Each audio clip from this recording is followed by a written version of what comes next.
Chapter 437, Ambushed. Chapter 437, Ambushed. Lu Lin and them still couldn't believe that they had gotten out so easily. They joined Flowing Snake without hesitation. Yu Miaodan couldn't believe that Emo had only gone out for a stroll and brought the people back. It was as though killing a military officer didn't matter anything at all. Yu Miaodan felt that she could no longer comprehend her boss. Only Ning Qingxue felt this was normal. She believed in Emo. Emo could even cultivate spirit qi. What else could stop him? Emo realized that Yu Miaodan's face didn't look too good and immediately asked, "What happened?" Ning Qingxue walked up and said, "Our beauty pills have been reported to have negative effects and 4 cases have been reported in the country. It's still increasing." Side effects? Emo frowned. He didn't really believe his pill had any negative effects. It was impossible.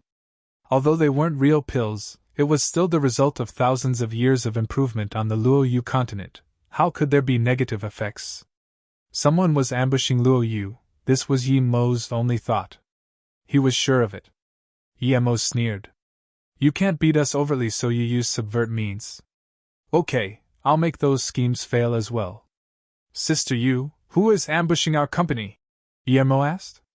"President Yi, how do you know people are ambushing us?" Yu Miaodan was even more shocked. No matter how confident he was about his medicine, he should have a little doubt at least. Yemo smiled and didn't reply. Ning Qingxue asked, "It should be Yuanbei Corporation. They never hid their schemes from us. They're not even afraid of us knowing." "Oh?" Yemo frowned. Was there such a cocky company? He still hadn't had time to get revenge regarding Qingxue's incident, and they were already asking for trouble again. Yu Miaodan nodded. "Yes, Qingxue is right. As soon as problems were reported, Yuanbei Corporation declared that they would never cooperate with people who produce harmful products, and everyone who did will be their target for attack. They even heavily criticized using fake herbs and added chemical ingredients to harm and lie to the public. The reason this spread so fast was due to them." Yemo had a look of contempt. They were ambushing them openly. Like this, Luoyu would immediately know that it was Yuanbei Corporation attacking them. Because of this, large amounts of journalists have swarmed into Flowing Snake and are preparing to dig up our roots. Today, our beauty pill and health pill sales have dropped significantly. Although we still sold out, it wasn't sold out as soon as we brought the stocks in. This is only the first day. Things might get worse in the future," Yu Miaodan said worriedly. "What's the negative effect?" Yemo asked. "Having rashes all over the body, and specially focused on the face. This is still the early stage. Many people think the latter stage could be the destruction of face." Yu Miaodan didn't look optimistic. Although she knew they were being framed, she had no way out of this situation. Yemo had understood. He immediately said, "Continue to plan for the expansion of the company. I will deal with this. By the way, Sister Yu, did you set up the outlet at Shitong City?" Yu Miaodan immediately said, "That's still in preparation. We haven't sold anything yet." "Okay, then make good use of your time.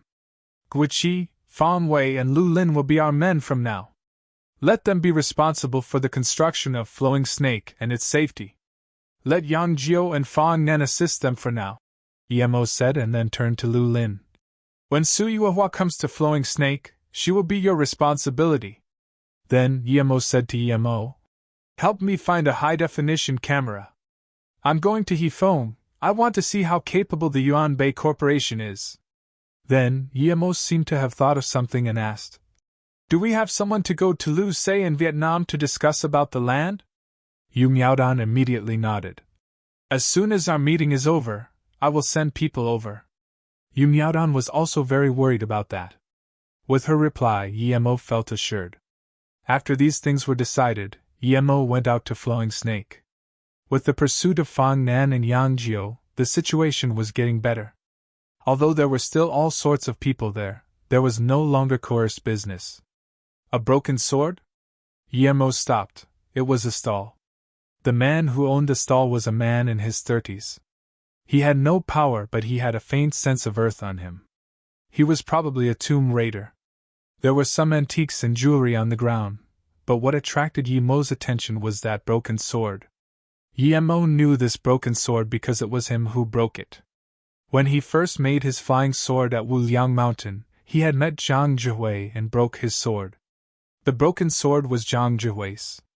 He didn't kill Zhang Zhihui at the time and had just told him to go to the Broken Fist Hall, instead of annihilating it. Zhang Zhihui took the broken sword with him at the time. But after he left, he had never seen him again. He even went to the Xianjiangzhang family, but still didn't see him there. Then, he had been busy and never had the time to go to the Broken Fist Hall to check. Yet now, he saw his sword on that stall. Yimo was sure Zhang Zhihui cared a lot about his sword because, when he broke it, Zhang Zhihui still took it with him. Seeing Yimo pick up this sword, the man immediately said, "This sword is very ancient. Although it's broken, it has great value. I don't understand it, that's why I'm selling it. If you're interested, I can give it to you for a cheap price." Yimo nodded. "Indeed, I'm interested in it, but you must tell me its origin before I buy it." Hearing this, the man started to talk incessantly. "This sword doesn't have a simple origin. I was with a few friends in the ancient ruins of the city Lulan Dash." The man still wanted to make up stories, but was stopped by Yimo's sneer. "If you keep making up shit, I will make you leave Flowing Snake immediately, or you can spend the rest of your life in prison here," Yimo threatened. Then Yimo realized that there was no prison in Flowing Snake, but it would be better if one was built. The man shivered. Although there was gold everywhere in Flowing Snake, the legal system wasn't complete there. If he went to prison there, he would never be able to get out. And if that man could say such words, it meant he was a local snake at Flowing Snake. "I'll tell you. I found this at the Qingshao Mountain in Sichuan. I was with some friends doing business there and found this in a valley." "What was around it?" Yimo asked. The man didn't dare to hide anything and said, "There was some blood around it and broken clothes. It was probably from someone who had gone up the mountain alone and had encountered some beast." Yimo heard this and knew that Zhang Zhihui was unlikely to be alive. The headquarters of Broken Fist Hall was on the Qingshao Mountain. But Yimo was aware of Zhang Zhihui's power, Earth-level middle stage. Yimo had killed the main leaders of the sect, and, even if he hadn't, with Zhang Zhihui's power, he wouldn't have lost his life there. It seemed Zhang Zhihui had encountered someone tough. Since Zhang Zhihui had been working for him and something had happened, he should go investigate for his sake. "How much is this sword?" "I'll take it," Yimo said. 1,000. "Wait, 500 is fine." He was scared that Yimo was a hoodlum. Yimo took out a 1,000 and gave it to the man. 1,000 is fine, draw an image of the place where you found it. Chapter 438, Fully Seated. Chapter 438, Fully Seated. Yimo took the camera. Although he really wanted to finally spend one night with Ning Qingxue also understood that it would be better to solve the problem early on. Before Yimo had left, Su Yuehua had brought her men to Flowing Snake. Yimo didn't feel rushed about the development of Flowing Snake. As long as he had money, it wouldn't matter. He knew of Su Yuehua's capabilities, and under her leadership, Flowing Snake would be changed day by day. What made Yimo worry the most was Flowing Snake's territory. If he wanted to expand Flowing Snake, he might even need to buy land from China. This wasn't the cultivation realm, so even though power was what rules overall, there were some other matters to take into account as well. Even when the states wanted to invade Iraq, they needed to do it in the name of justice. If this was the cultivation realm, then as long as you had power, people would do nothing but congratulate you even if you annihilated another sect. Over there was no such thing as giving help when needed. There was only throwing rocks when you were already at the bottom of a well. Although Yimo came from the cultivation realm, his principles entailed that if people didn't offend him, he wouldn't offend them. If they didn't want to sell him the land, he couldn't just go kill them. But Yimo also knew that since he'd opened up factories here, if Liu Sei and Vietnam didn't want to sell the land, it wouldn't be because of the land being precious but because of them not getting enough benefits from him. Yimo shook his head. He decided to not think about it for now. Just as he put these thoughts to the back of his mind, he realized that he had arrived at Hefeng. Other than going to the Yuan family for evidence, he would be going to Shitong town to visit his friend Xiu. Hefeng's Yuan family wasn't ranked as one of the great families of China, but in Hefeng, they were the local snake and the biggest family. It could be said that Hefeng was Yuan family's territory. When Yemo came to Hefeng, he didn't go find Li Chunxing. Although he knew that Li Chunxing was the vice mayor, Yemo wanted to check whether he had done things as promised. Yuan Bay Corporation was situated next to the Wuhe Lake. Unlike other companies, behind Yuan Bay Corporation was where the Yuan family was based. They lived in a big manor-styled mansion, very spacious and grandiose. Yemo came to their office building, a 38-story building. When he walked in, it was fully packed. Most of the people present were executives who came to support Yuan Bay Corporation, as well as some upper-level members of the Yuan family and a lot of important figures of Hefeng. Yemo might not know these people. He was sure that many of them would also be cooperating with Luo Yu. Yemo turned invisible as he entered the office of Yuan Jirong. Yemo knew that this kind of people like to be in their office when discussing confidential matters. Yemo marked that office with his spirit sense and then went into the meeting rooms to leave spirit sense markers before leaving the mansion. He knew this would be Yuan Jirong's most glorious moment. No matter how contemptuous he was towards Luo Yu Corporation, he wouldn't spill his plans here. President Yuan, if China didn't have the supporting pillar of Yuan Bay Corporation, then this Luo Yu incident would have lost face for all of China. A fat man raised his glass of wine and said to Yuan Jirong.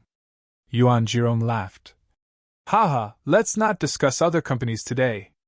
The reason why Yuan Bay Corporation could have what it has today is due to credibility. These nefarious scandals were bound to be found out eventually. Unfortunately, it's the citizens, the people who suffer.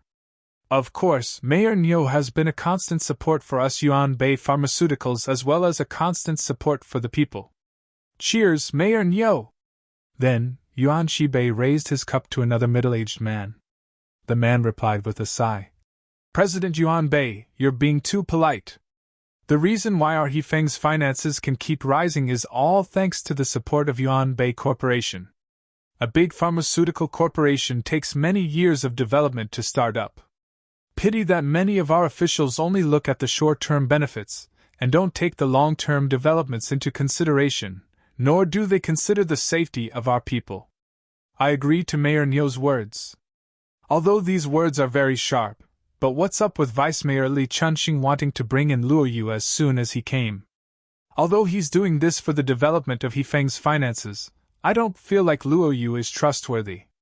And indeed, it's only been how long yet something dodgy appeared about. Another very righteous-looking man said.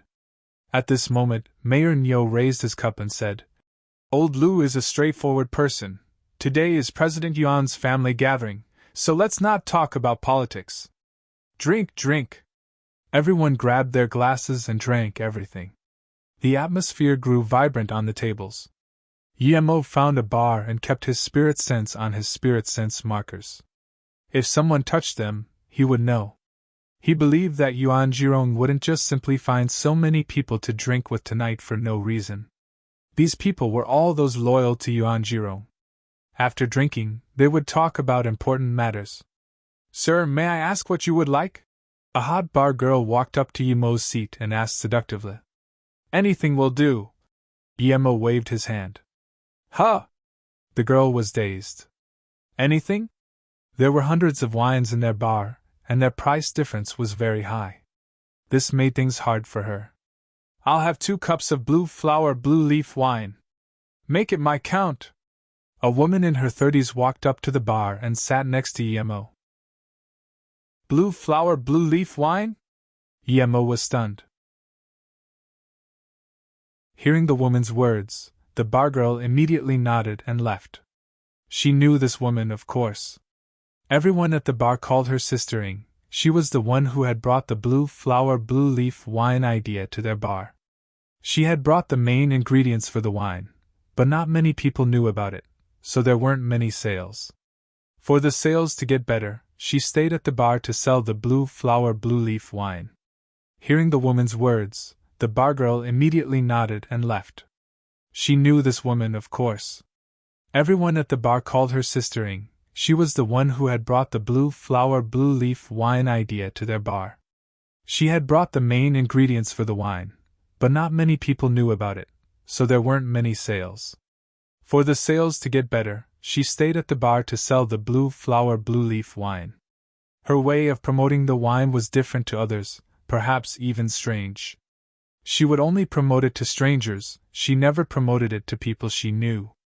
And she only promoted it once, and paid for it herself. The more foreign the customer was, the more she liked to promote it.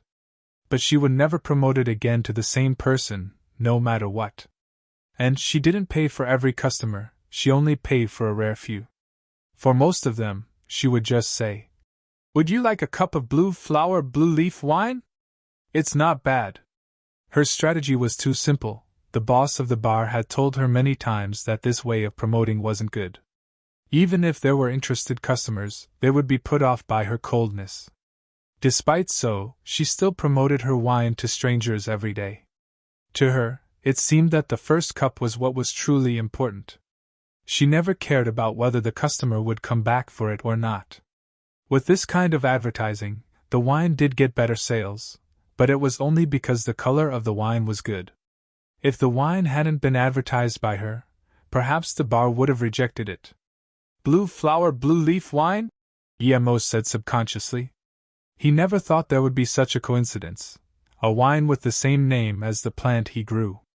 The woman smiled. "Yes, the wine is not bad. I've never seen you in this bar before, you've probably never tried it before." Emo nodded. "Yes, I've never had it, but the name sounds familiar. I'm a little surprised." The woman smiled. "You probably heard about this wine from someone else. But after you drink it, you will like it. Although it's still cocktail, it's got a refreshing taste." Sistering had actually said more than just a few words that day, surprisingly. Emo shook his head. "No, I know of a grass species called the blue flower blue leaf grass." "What? You've heard of the blue flower blue leaf grass?" The woman stared at Emo in shock. Her body was shaking. Emo stared at this woman strangely. From her tone, she probably knew what it was. He had brought that name from Luoyu continent. How could she know? Even if she did, it should be Lu blue carrot. How did it end up being blue flower blue leaf grass? Did this woman also transmigrate from Luoyu continent? No way, if she did, it meant that she was a cultivator too. How could a cultivator be a bargo? "Sistering, it's here." The girl brought 2 cups of the wine. Emo turned his head and looked at the cocktail on the table. It had a blue color, and it looked scary. He smelled it, and his face changed immediately. It had the flavor of the blue flower blue leaf. Before the woman said anything, Emo drank it all. A faint, almost indistinguishable sliver of spirit chi went into Emo's throat with the wine. It was the blue flower blue leaf indeed. Although it wasn't very old, it was it for sure. How could someone be using that spirit herb to mix with wine in a normal bar? Not even the hidden sects are that rich. The woman still had excitement on her face. She seemed to really want to tell Emo something but didn't. "Have you heard of it?" the woman asked in disbelief. Emo retained his composure and looked at the woman with interest. He studied the woman. She was around 1.7 m. Her skin wasn't too white but looked healthy. Her hair wasn't long and she was well dressed. Although she dressed seductively, her eyes didn't look seductive. If there was something really attractive about her, it would be her big breasts. Emo was sure she hadn't cultivated ancient martial arts, nor had cultivation techniques. She was a normal person. The look on her skin was probably due to long time drinking the blue flower blue leaf wine. Emo nodded. "Yes, I do know about blue flower blue leaf wine and I know it's a herb. I even know its other name here, it's called Dash. May I ask for your surname?" There was still excitement in her eyes. She had intentionally stopped Emo from saying the other name. Emo stopped speaking. He could tell it was intentional. Although he didn't understand her intentions, he still chose to not say it out loud. "I'm Lu Ying. I live not far from here. Would you like to come over?" the woman asked. Emo was dazed. This was the first time he had met this woman. She didn't even know his name, so why did she invite him to her house? Emo could tell she wasn't someone that loose. Why did she sound like a slut? Seeing Emo's confusion, Lu Yingying said in a low voice, I just want to discuss about the blue flower blue leaf wine with you. The bar was busy and her invitation was heard by the people around her. Everyone who knew her was surprised. She had been doing business at the bar for a while, but she only advertised the wine, she never sold her body. Yet, she had invited a white-faced handsome young man to her place. The young man didn't look very wealthy, but he looked clean. There were many tall, wealthy and handsome men there. How come she wasn't into them? Emo smiled. He wanted to ask her what this was all about too. This kind of grass was a low-level spirit herb, but no one there could cultivate it. But this bar used it in wine. It was like mice eating wheat, wasting food. He wanted to know where it came from. Just when he was about to agree, his spirit sense marker was touched. Emo sneered. That was fast. It had only been an hour. Okay, but I need to go somewhere first. Wait for me here. After I'm done, I'll come back for you immediately. Then Emo walked out of the bar without looking back. Before Lu Yingying could react, Emo had disappeared. She ran to the door of the bar as fast as she could, but Emo was nowhere to be seen. She pulled her hair in frustration. She had waited there for 3 years and finally had found someone who knew about the blue flower blue leaf grass. But he had left without saying much. Chapter 440, Underground Research Base. Chapter 440, Underground Research Base. No, I must wait for him to come back. Thinking like this, Lu Yingying sat down. When Emo got to the Yuan family mansion, there were 5 people in Yuan Jirong's room. There were 3 men on the left side, one of which was in his 50s and had a scar on his forehead. His nose was flat, yet he had a certain temperament to him. Emo believed this to be Yuan Jirong. There was a person beside Yuan Jirong who was already in his 40s but still looked very ferocious. There were 2 men on the right. One was the righteous-looking man that had been at the feast. Then there was a youth next to this man who Emo thought was probably Yuan Qibing. Remembering how this person had sent people to attack Ning Qingxue on the plain, killing intent appeared in Emo's eyes. If it wasn't for that Black Sun Empire, Ning Qingxue might have really been abducted. Dad, your plan this time was really seamless. Even if that you from Flowing Snake knows we did it, she won't be able to do anything to us. Today's news was too satisfying. Luo Yu is over. Pity if only that Ning Qingxue hadn't died, things would be perfect. Yuan Qibing said. The middle-aged man suddenly said, Young CEO, Ning Qingxue probably didn't die. I received news that this morning, an extremely pretty woman appeared in Flowing Snake. Based on the description, this person might really be Ning Qingxue. What? Yuan Qibing stood up suddenly with a face full of excitement.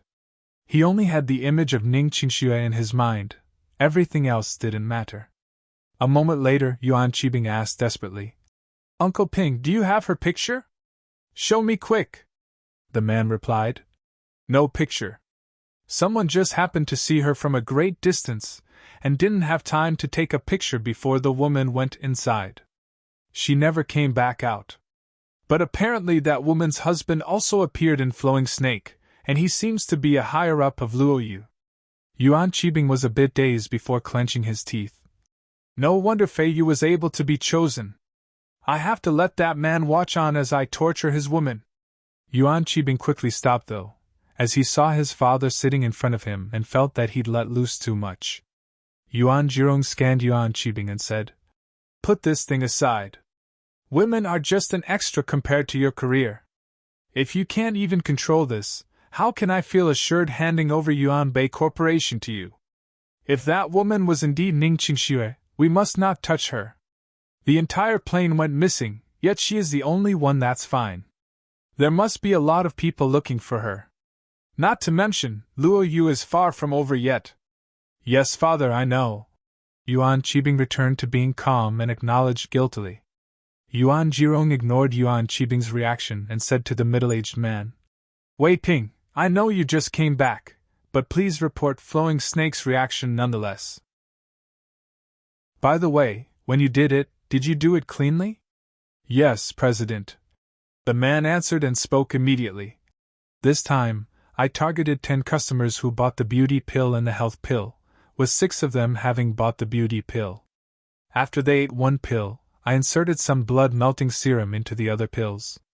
No one will find out about it. Yuan Jirong nodded. Although it's a little less than what we wanted, our goal has been reached. However, the middle-aged man said, yes, although I targeted 10, 6 of them died after eating it. Only 4 lived, but their faces have been partially destroyed. Go to the compound and watch over the creation of the blood-melting serum. We need to make it more accurate. Also, the WQ033 virus must be urgently produced. We can release it when Luoyu collapses. Yes, President. The righteous-looking man intervened. Big brother, Li Chunxing seems to have a great background, and he's no simple man himself. Those last couple of times, the Senate wasn't able to do anything to him. I fear that once he consolidates his footing, no one will be a match for him. Now that he's responsible for the health department, I think we can start with the virus and give him a heavy blow. Even if we can't do anything to him, as long as we kick him out of Hefeng, we win. Yemo nodded. So this guy is Yuan Jirong's brother? No wonder he could come to this meeting. Yuan Jirong hummed for a moment and said, that can surely be done. Once this virus spreads, it will cause horror. I believe no one can withstand the responsibilities of it. Since Li Chunxing is managing this sector, start from Hefeng. Though I believe we can choose Shitong Town as the starting point. When Li Chunxing isn't able to keep his head above water anymore, you can attack him from the Senate, and we will find a suitable time to provide the cure and help you build up power. Yemo's eyes went cold. He didn't expect this Yuan Jirong to be this heartless and mad, actually using a virus to attack his political enemies. Yemo wanted to kill them.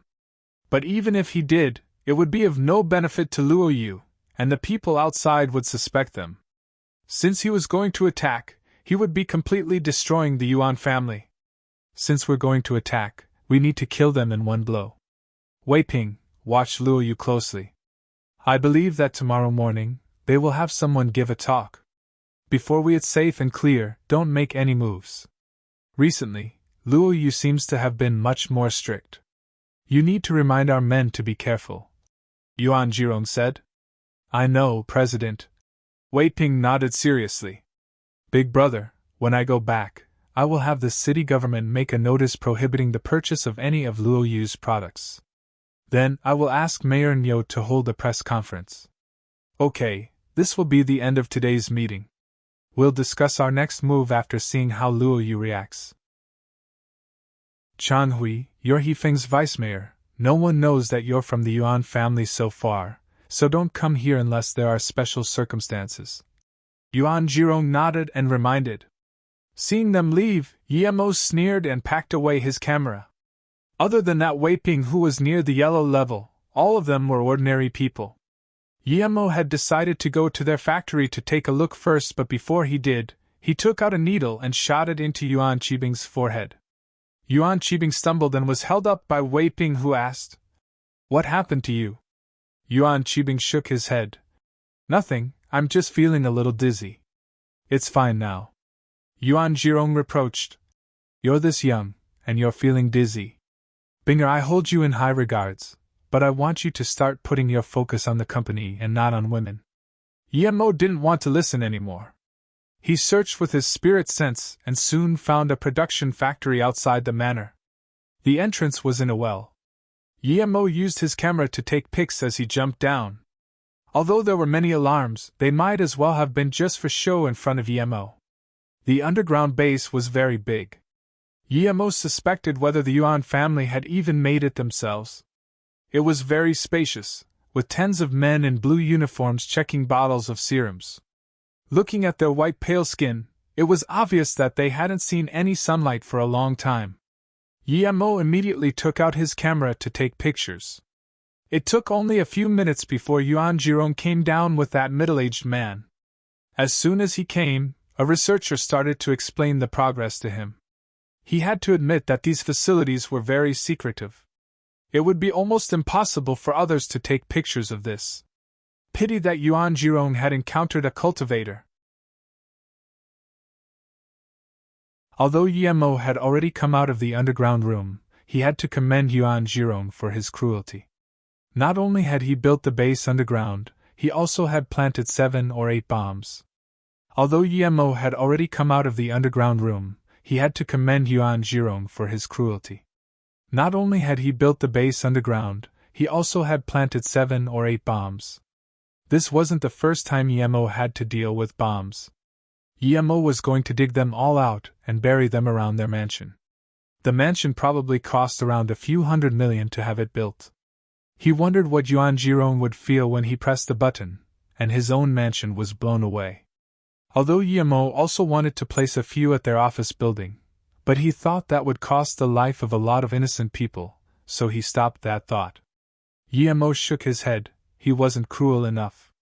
A cruel person would bury Yuan Jirong in his building without doubts. 3 hours later, Yemo left the Yuan family's mansion.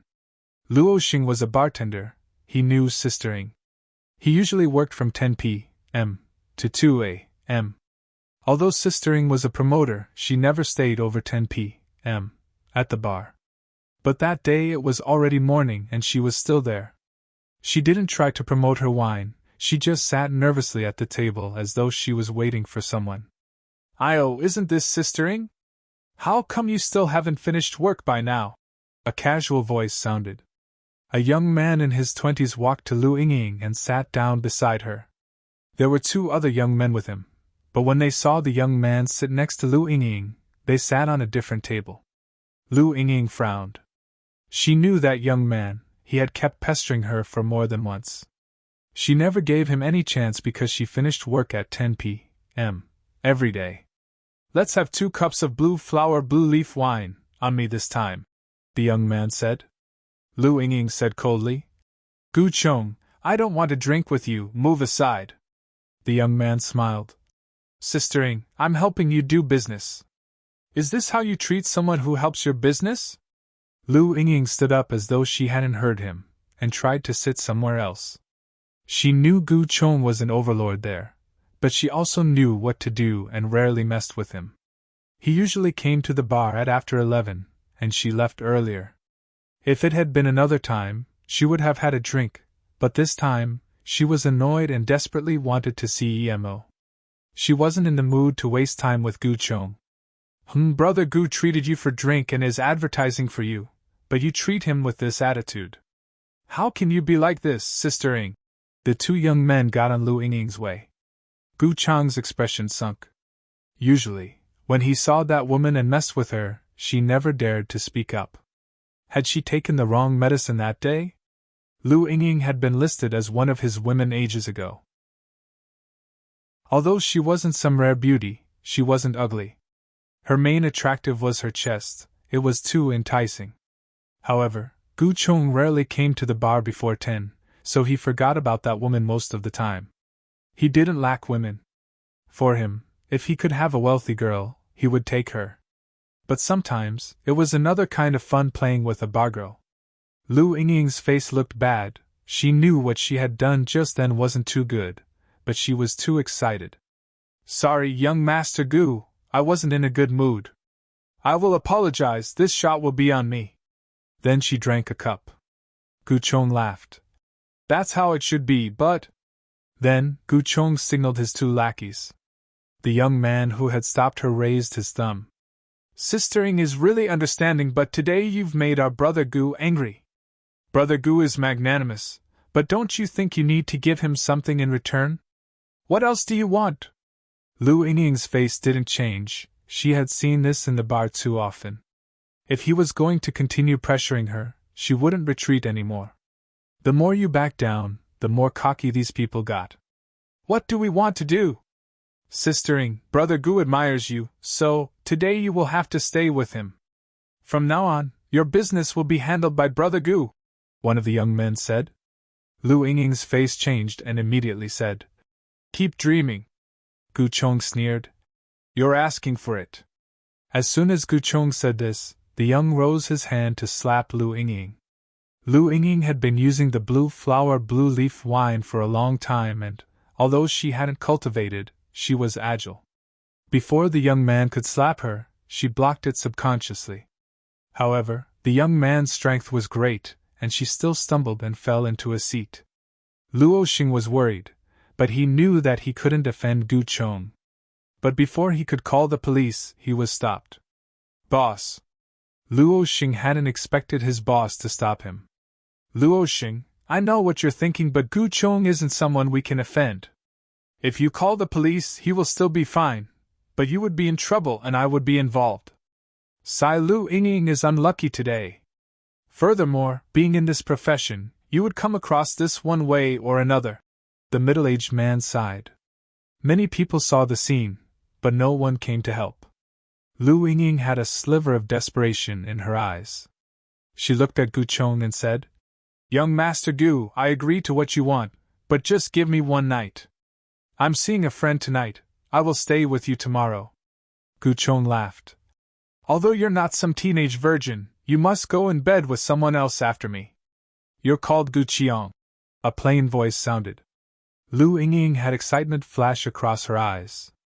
She didn't think she was being rescued, but the person she was waiting for finally had arrived. You're finally here. Lu Yingying seemed to have 1,000 things to say. This time, she wouldn't let the young man go, no matter what. In that moment, she actually forgot she was being oppressed by Gu Chong. Gu Chong studied Yemo and said in contempt, This was the friend you were waiting for to sleep with. Lu Yingying just realized that the issue there hadn't been solved. Her face changed. She didn't know if Yemo was the person she was looking for, but if he wasn't, then she had gotten him into trouble. Although Yemo didn't know what had happened, he could tell by the looks. Yemo didn't reply to Gu Chong and said to Lu Yingying, Didn't you need me for something? Let's go. Lu Yingying looked at Gu Chong and the others and bit her lips. She walked around the two lackeys, but what made her feel something was off was that they didn't stop her. Let's go quickly. Lu Yingying pulled Yemo and wanted to leave as fast as possible. Yemo smiled. Okay, let's go. As soon as Yemo and Lu Yingying walked past the two guys, Gu Chong and his two men finally reacted. They had felt their bodies freeze. Chase her. Although Gu Chong didn't know what that was, he wouldn't let food escape from his mouth. They're chasing us, let's run. Lu Yingying pulled Yemo, as she got ready to run. Yemo nodded, but Lu Yingying's expression changed rapidly. She found out that Yemo didn't run very fast, and they only had been running for a kilometer before they were stopped under a tree again by them. Lu Yingying had finally found someone who knew about the blue flower blue leaf grass, and she really didn't want to let Yemo go like that. Why don't you keep running? Gu Chong scorned. Chapter 442, Very Cool Indeed. Chapter 442, Very cool indeed. Lu Yingying was still rapidly thinking about how she could make Gu Chong let them go when she realized that the youth she had pulled along had already walked up to Gu Chong. I was never planning on running. The reason why I came here was because I didn't want to cause a disturbance in the bar, Yemo said plainly. Yemo didn't want to be caught by the Yuan family because of his plan going into action. Ha dash! Gu Chong laughed first but soon stopped his smile, because he realized that this youth wasn't just saying stuff randomly. As soon as he'd finished, there were people getting slapped in the face over and kicked. Gu Chong's two men didn't even have the time to react before being knocked to the ground. The only sound he heard was that of bones breaking, but even then, his men didn't even get to scream. You! Gu Chong realized the situation wasn't good. Yemo walked up to Gu Chong and sent a slap his way. Gu Chong was smacked away like a fly. He spat mouthfuls of blood and crouched on the ground, looking in horror, as Yemo slowly approached him.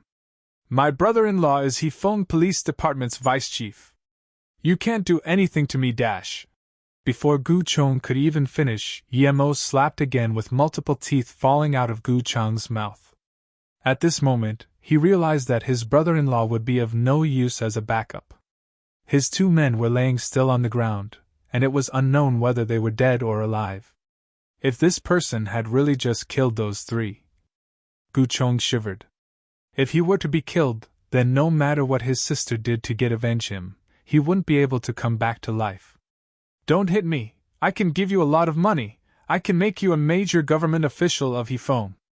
Gu Chong thought of all sorts of reasons for Yemo to stop attacking him. But when he said that, this man stopped attacking him unexpectedly.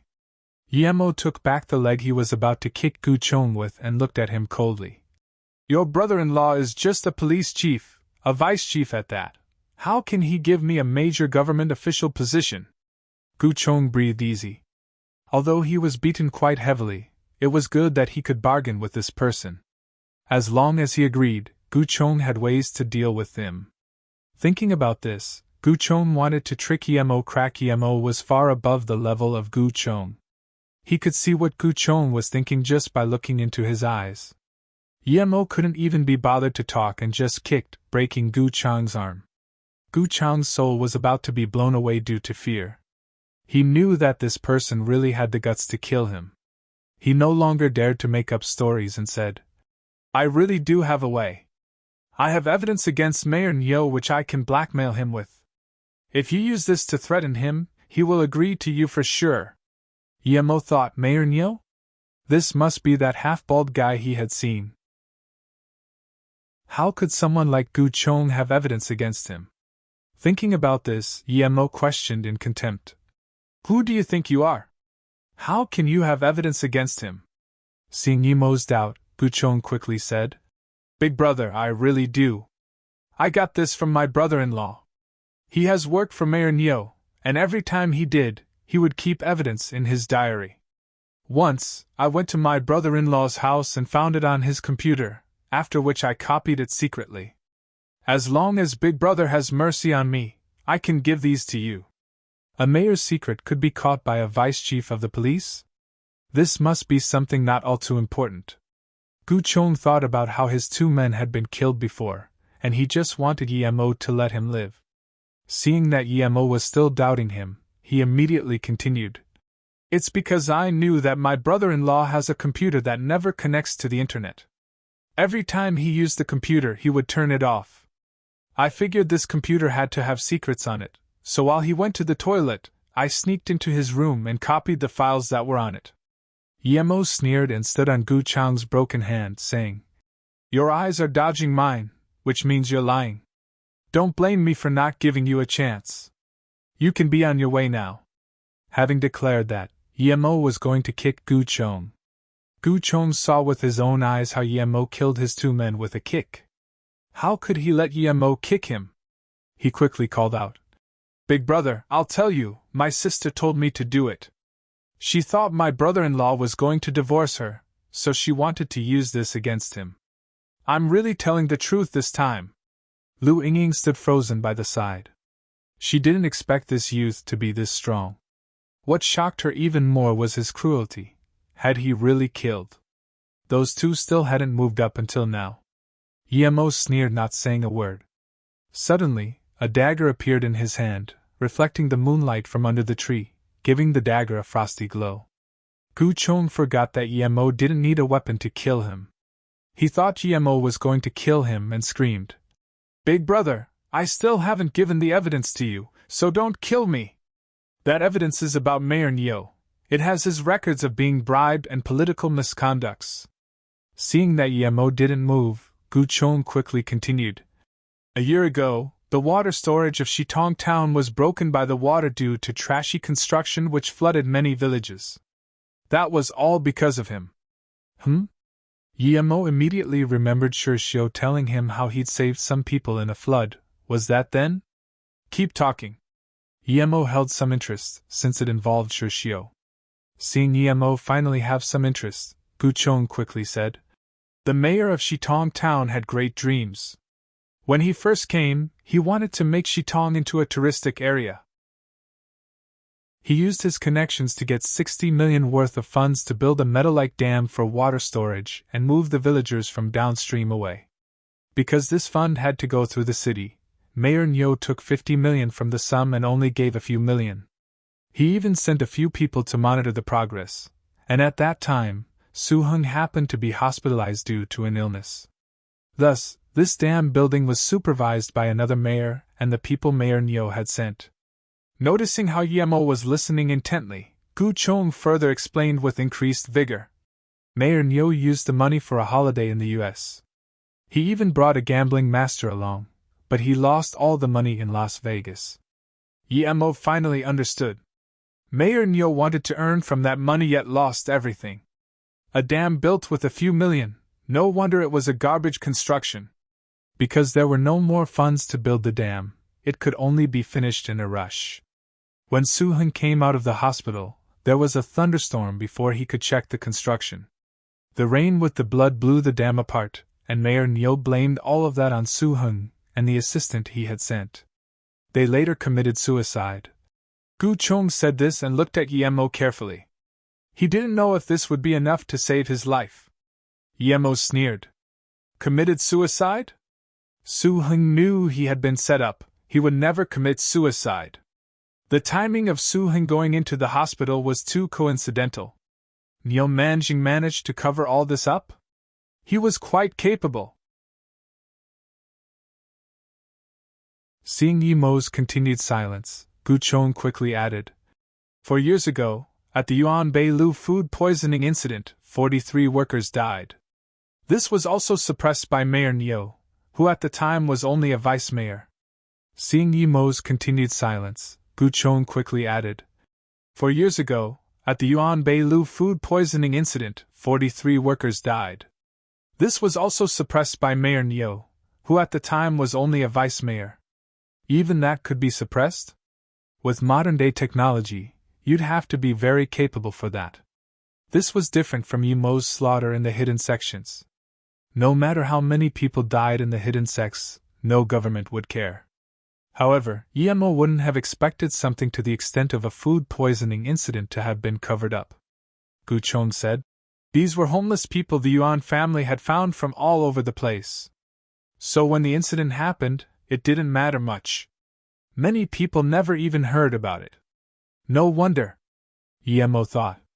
Wait, if the Yuan family really wanted to build Yuanbei Lu, they would need more than 40 workers. As for these workers, why would they need to be homeless people? Maybe to create that underground base. Yemo immediately understood. On the surface, the Yuan family used them to build Yuanbei Lu, but secretly, they used them to dig into the earth to prepare for the building of the underground base. After that was done, they were all killed. This was comparable to the means of ancient emperors. How did your brother-in-law come to know about this stuff? Yemo continued to ask. Gu Chong answered without hesitation. My brother-in-law used to be the mayor's secretary. Only this year did he become the police vice-chief. So that was it. Yemo nodded. Bring me to the location where you keep the things you've copied. You have saved your life, Yemo said. Some things that weren't of much use to him, he could give to Shishio as means for him to progress. Yes, big brother. About my 2 men? Gu Chong muttered shakily. Yemo said plainly. They won't die yet. Once you come back, all you have to do is pee on their face. Gu Chong knew that Yemo meant that he had to splash them with water, but he didn't dare refute. He was scared he would die if he pissed Yemo off. Gu Chong didn't live that far away, so 20 minutes later, Yemo and Lu Yingying were taking away a storage disk from Gu Chong's place. After confirming the data on it, Yemo couldn't be bothered with Gu Chong anymore. He left with Lu Yingying without even curing his hand. Yemo believed that Gu Chong wouldn't have the guts to spill this. If word got out, this would be no good for him nor for his brother-in-law. Come over for a chat at my house. Lu Yingying looked at Yemo with anticipation. Sure. Yemo wanted to know where Lu Yingying had gotten her blue flower blue leaf grass from. If there really was that much, he wouldn't need to worry about cultivation resources anymore. He would be able to entree the chi-gathering tertiary stage without a problem. Lu Yingying's place was not too far from the bar. She rented a 1-bedroom house. It was an old building, so when Yemo arrived, there was only a sleeping old man acting as the guard, and no one could be seen inside the entire building block. Even the road lights were a dim yellow. Lu Yingying lived on the 3rd floor.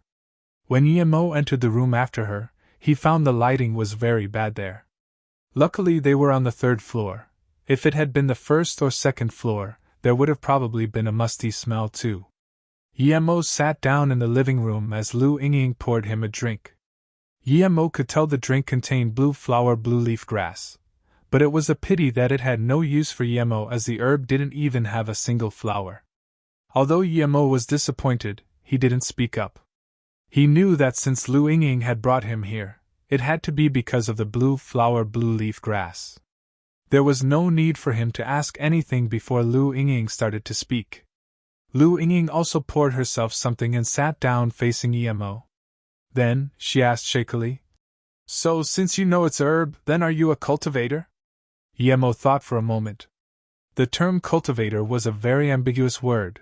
Doing ancient martial arts was cultivation, truth, spirit chi. Cultivation was also cultivation.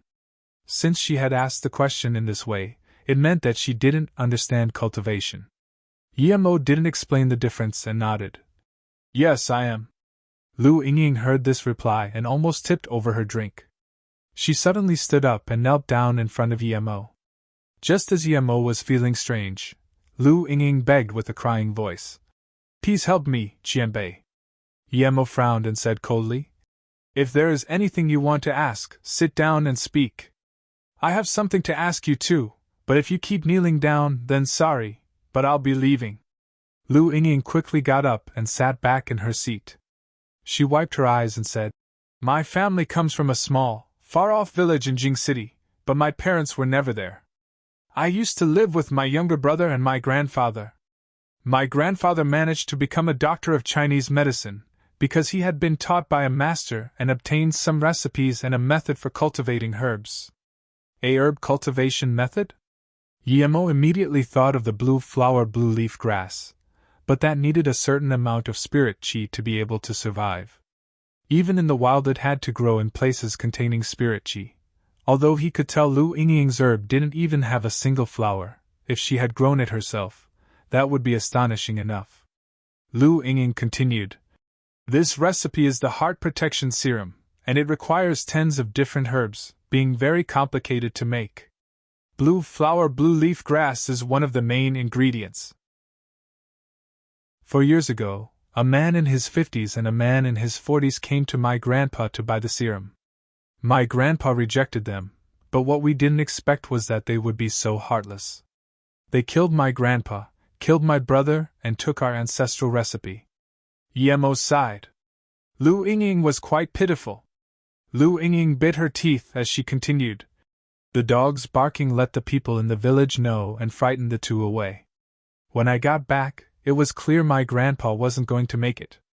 Before he died, he told me what they looked like and told me that if I ever find someone who knows about the blue flower blue leaf grass, I can ask that person for help. He said that without finding someone who knows about it, I mustn't try to get revenge. Those people didn't know that the recipe didn't contain the main ingredient, the blue flower blue leaf grass. Although it would still work without it, it would be far less potent. Why must it be someone who knows of the blue flower blue leaf grass? Emo asked subconsciously. Lu Yingying calmed down from her excited state and explained, "Because the master who gave my grandpa the recipe was a cultivator, and he said that only cultivators would know about the blue flower blue leaf grass." Lu Yingying eyed Emo once before continuing.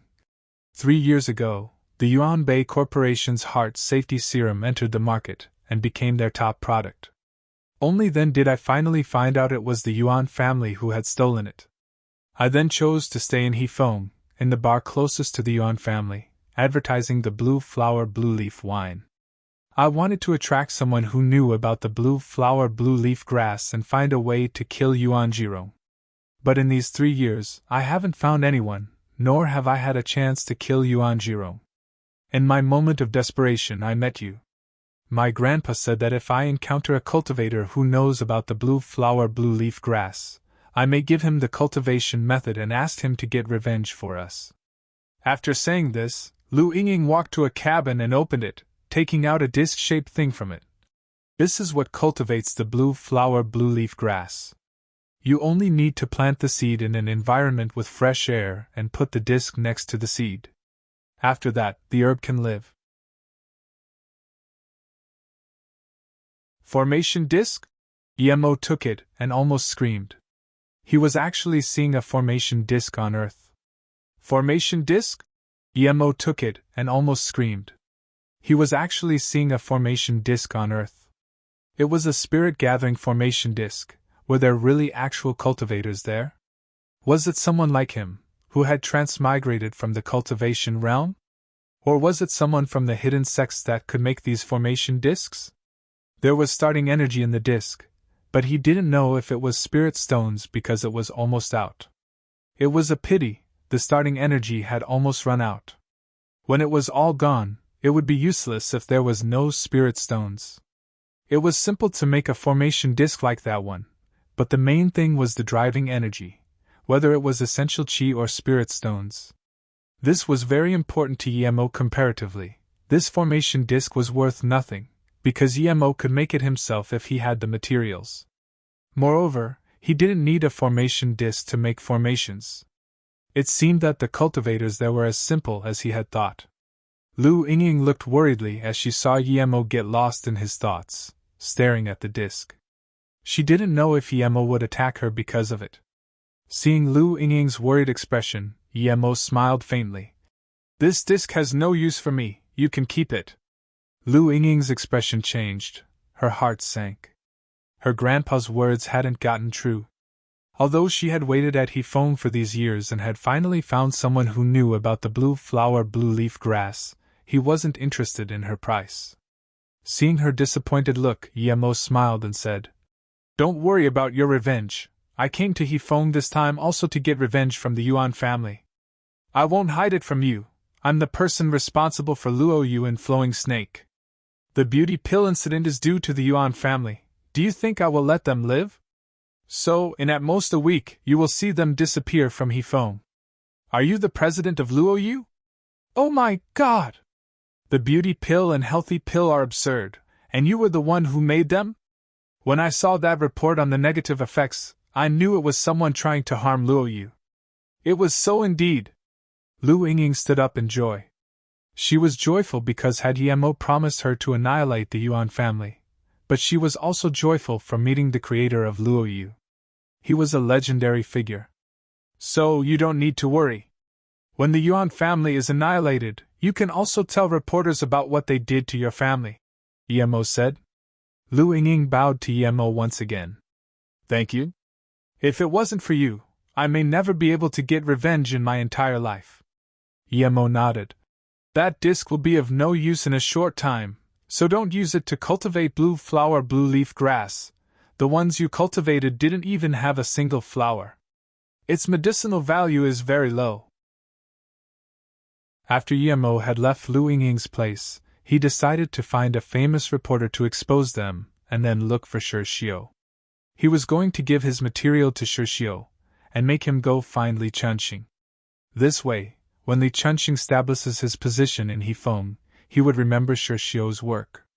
This was different from helping Shirshio because of him. Emo had low exposure to the media, and so he didn't know any popular reporters. He thought about asking his friends in Beijing for help. Zhang Zhu or Zhua Aiguo would both do.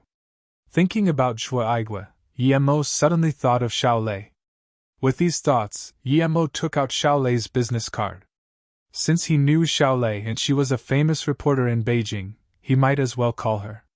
When Emo called Xiao Lei's number, he just realized it was already 3 a.m. But since he had already called, he wasn't going to hang up. Xiao Lei was still half awake when the phone started ringing.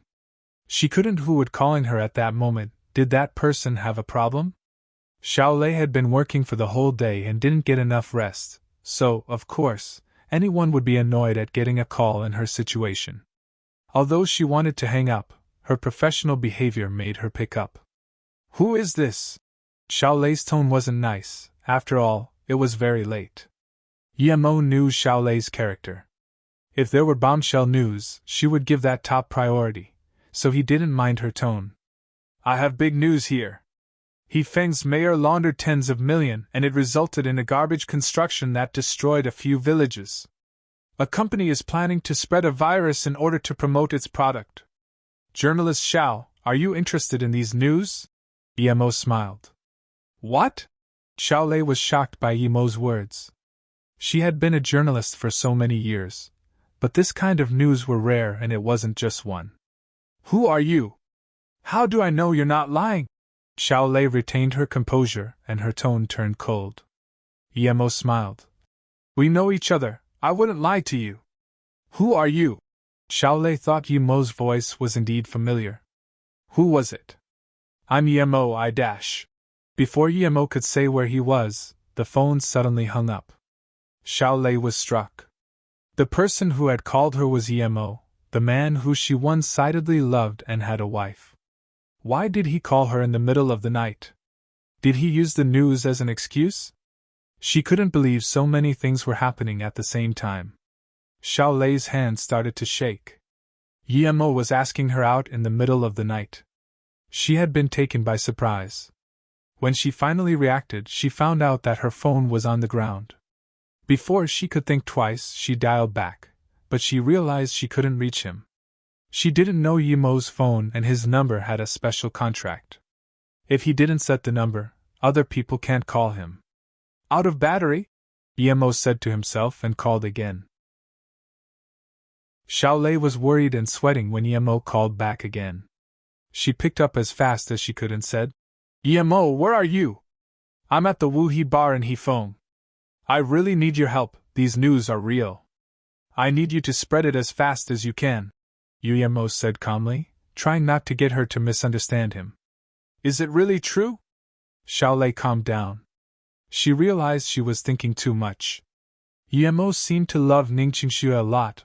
How could he be asking her out on a date in the middle of the night? Even if he didn't need to be like that. Xiao Lei patted her head and calmed down. She thought about it, then she used a slower tone and said, Emo, you can't say things randomly like that. If you don't have any evidence, there will be legal consequences. Don't leave no matter what. If you need my help, wait until come. Before I arrive, don't do anything. Even if you have evidence, it's about a mayor, you can't spread it out easily just like that. Okay. I'll wait for you at the bar in the morning. Emo understood her worries. She must have thought he didn't have evidence. But Emo didn't mind. If she didn't dare to do it, he would ask Li Qiuyang for help. This was a small thing for him. Even if he didn't have evidence, Emo would still do it. By the time Emo arrived at Shitong town, it was already daytime. Emo didn't know where Shirxiu lived, so he called him, and as soon as he did, the phone was picked up. Shirxiu didn't sound sleepy at all. Emo could tell that Shirxiu hadn't slept that night. By the time Emo arrived at Shitong town, it was already daytime. Emo didn't know where Shirxiu lived, so he called him, and as soon as he did, the phone was picked up. Shirxiu didn't sound sleepy at all. Emo could tell that Shirxiu hadn't slept that night. He didn't know what had happened, but for now, Emo just got to the temporary residence Shirxiu lived in. When Emo got there, Shirxiu and Song Xiaotan were already waiting at the door. Shirxiu, why are you living in a place like this? This Wu Zhe sure has got some balls. Emo might not be in politics, but he definitely wouldn't let Shirxiu live in such a tattered place. Shirxiu's eyes were red, and the bags under his eyes were completely black. One could tell he hadn't had a good sleep for a long time. Although he was curious why Emo had visited him at this time, he didn't ask. He could tell from Emo's expression that he was very angry though, so he quickly said, This has nothing to do with Mayor Wu or Brother Zhou Ping. They are also very troubled right now. Emo came to understand that there might be some other reason. Wu Zhe probably wouldn't have dared do this. After Emo went inside and sat down, Shirxiu started explaining. Back when Shirxiu arrived, he wasn't admitted into the Senate due to his lacking experience. This way, he couldn't help Wu Zhe in the Senate, while the secretary of Mayor Hong Zhao was a rather domineering person. Before Wu Zhe's arrival, he already had a firm grip on all power. So when Wu Zhe appeared, he only had Zhou Ping to help him, hence they were on the downside. If Luo Yu hadn't encountered any problems, Wu Zhe still might have had some power, but it had been reported that the beauty pill had negative effects. Since Luo Yu was brought in by Wu Zhe and Shi Xiu, that only served to make their situation even worse. Despite Wu Zhe being a man of the Li family, he would turn valueless if he needed the Li family to help him with this. With Wu Zhe being alone, the situation was getting worse and worse. Li Chunxing wasn't able to help Wu Zhe either, as he was in trouble himself. My job is pretty much a hollow shell now. Everything is controlled by Hong Chao's men, and Mayor Niu is Hong Chao's supporter. Xiao Tan and I discussed for the whole night last night, because she was trying to persuade me to give up the position, but I remain unsatisfied. You helped me get this position, and I don't want to give up before even having begun, Shi Xiu said helplessly. Yemo nodded. No wonder Shi Tong's dam incident could be suppressed. Even the secretary was Mayor Niu's guy. Yemo patted Shi Xiu's shoulder and said, Don't worry, I can solve this for you. You know about the dam incident, right? The one that enabled you to rise to your current position. Shi Xiu immediately nodded. Of course I know, everyone does. Still, the higher-ups suppressed it. I suspect that it must have something to do with Mayor Niu, but no one dares say anything without evidence. My instinct tells me that Mayor Su has to have been wrong.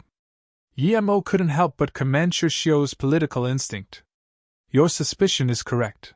I have evidence of Mayor Niu's money laundering. Yemo took out the card and told Shi Xiu to turn on his computer. Half an hour later, Shi Xiu was completely baffled. This information was so top secret that it even contained the schemes of Yuanbei Corporation. Yemo this. He couldn't imagine how Yemo had managed to obtain such a thing. It was only yesterday that the beauty pill had been reported to have side effects, yet now, Yemo already had this kind of evidence on film. Yemo was too absurd, too powerful. How could Yuanbei Corporation even fight him? This was nothing but suicide.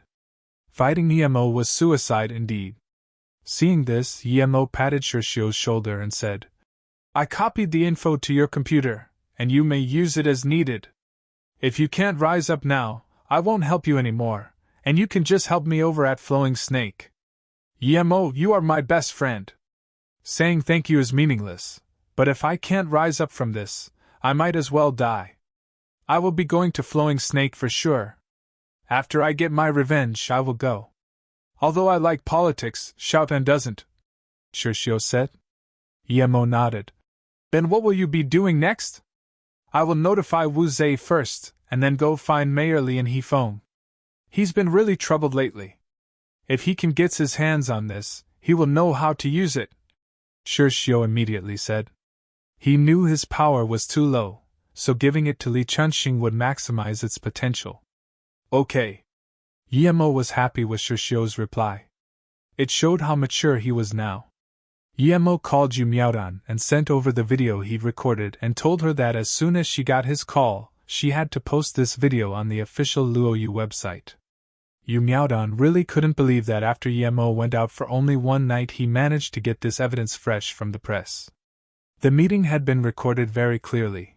No wonder Yemo had told her to get a good camera. Yu Miaodan really suspected that Yemo might have stood right in front of them as he recorded.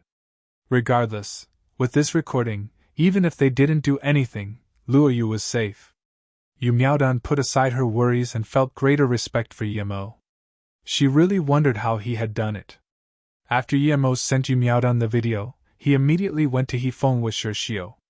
Li Chunxing was feeling huge pressure when he came to Hefeng. He wasn't an actual member of the Li family, yet as soon as he came here, he realized that the waters ran very deep in this city. After only a couple of meetings he could already barely save himself. He was nothing but a vice-mayor. Luckily, he was a vice-secretary too, otherwise, he wouldn't even be getting the chance to speak. Li Chunxing knew that however hard it may be, he couldn't ask for help from the Li family now. He had only been a vice-mayor before, and only thanks to Li Qiuyang did he become a vice-secretary for the Central Power. It could be said that he had taken this position away right from Mayor Nyo's group. This might have been due to the Li family's might, or perhaps Mayor Nyo was about to be moved away. Otherwise, Li Chunxing could never have gotten the rank. However, it was at the same time a clear sign that if Li Chunxing could make some good progress, the next mayor of Hefeng just might be Li Chunxing. If he received all this and still wasn't capable of standing tall, he would be deemed useless and might get dumped by the Li family. Li Chunxing knew that the purpose of today's meeting was to suppress his power, on account of his mistake of bringing in the Luoyu which sold fake medicine. Li Chunxing sighed. He knew that this Mayor Nyo was full of schemes, but he had to go nonetheless. Just as he was about to leave, someone unexpected appeared before his door.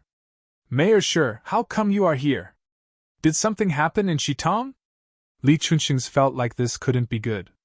Shi Xiu's situation was even worse than his, and he was on the same team as Shi Xiu.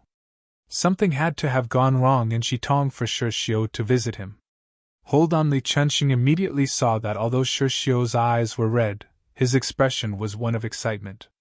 "Mayor Li, we can flip the tables this time."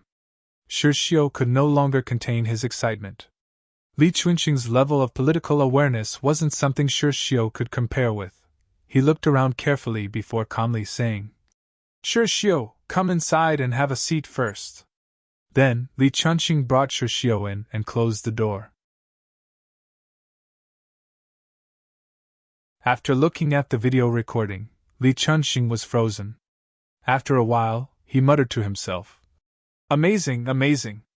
After looking at the video recording, Li Chunxing was frozen. After a while, he muttered to himself, "Amazing, amazing. Mayor Li, this is probably useful," Shi Xiu said happily. Li Chunxing reacted and grabbed Shi Xiu's arm in excitement. "Shi Xiu, where did you get this? With this, how could they even fight back? You're a really good right hand." Wait, Shi Xiu, how did you get this? Every single recording is full of information. Where did you get such a complete set?" Li Chunxing didn't suspect it was fake, it looked very real. Shi Xiu had also been very excited all day.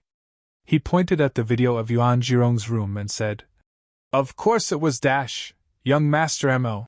Li Chunxing immediately reacted. Who else other than Ye Mo could get this? The supporter of Yuan Bei Corporation was Mayor Nyo, and they were plotting against Ye Mo's Luoyu.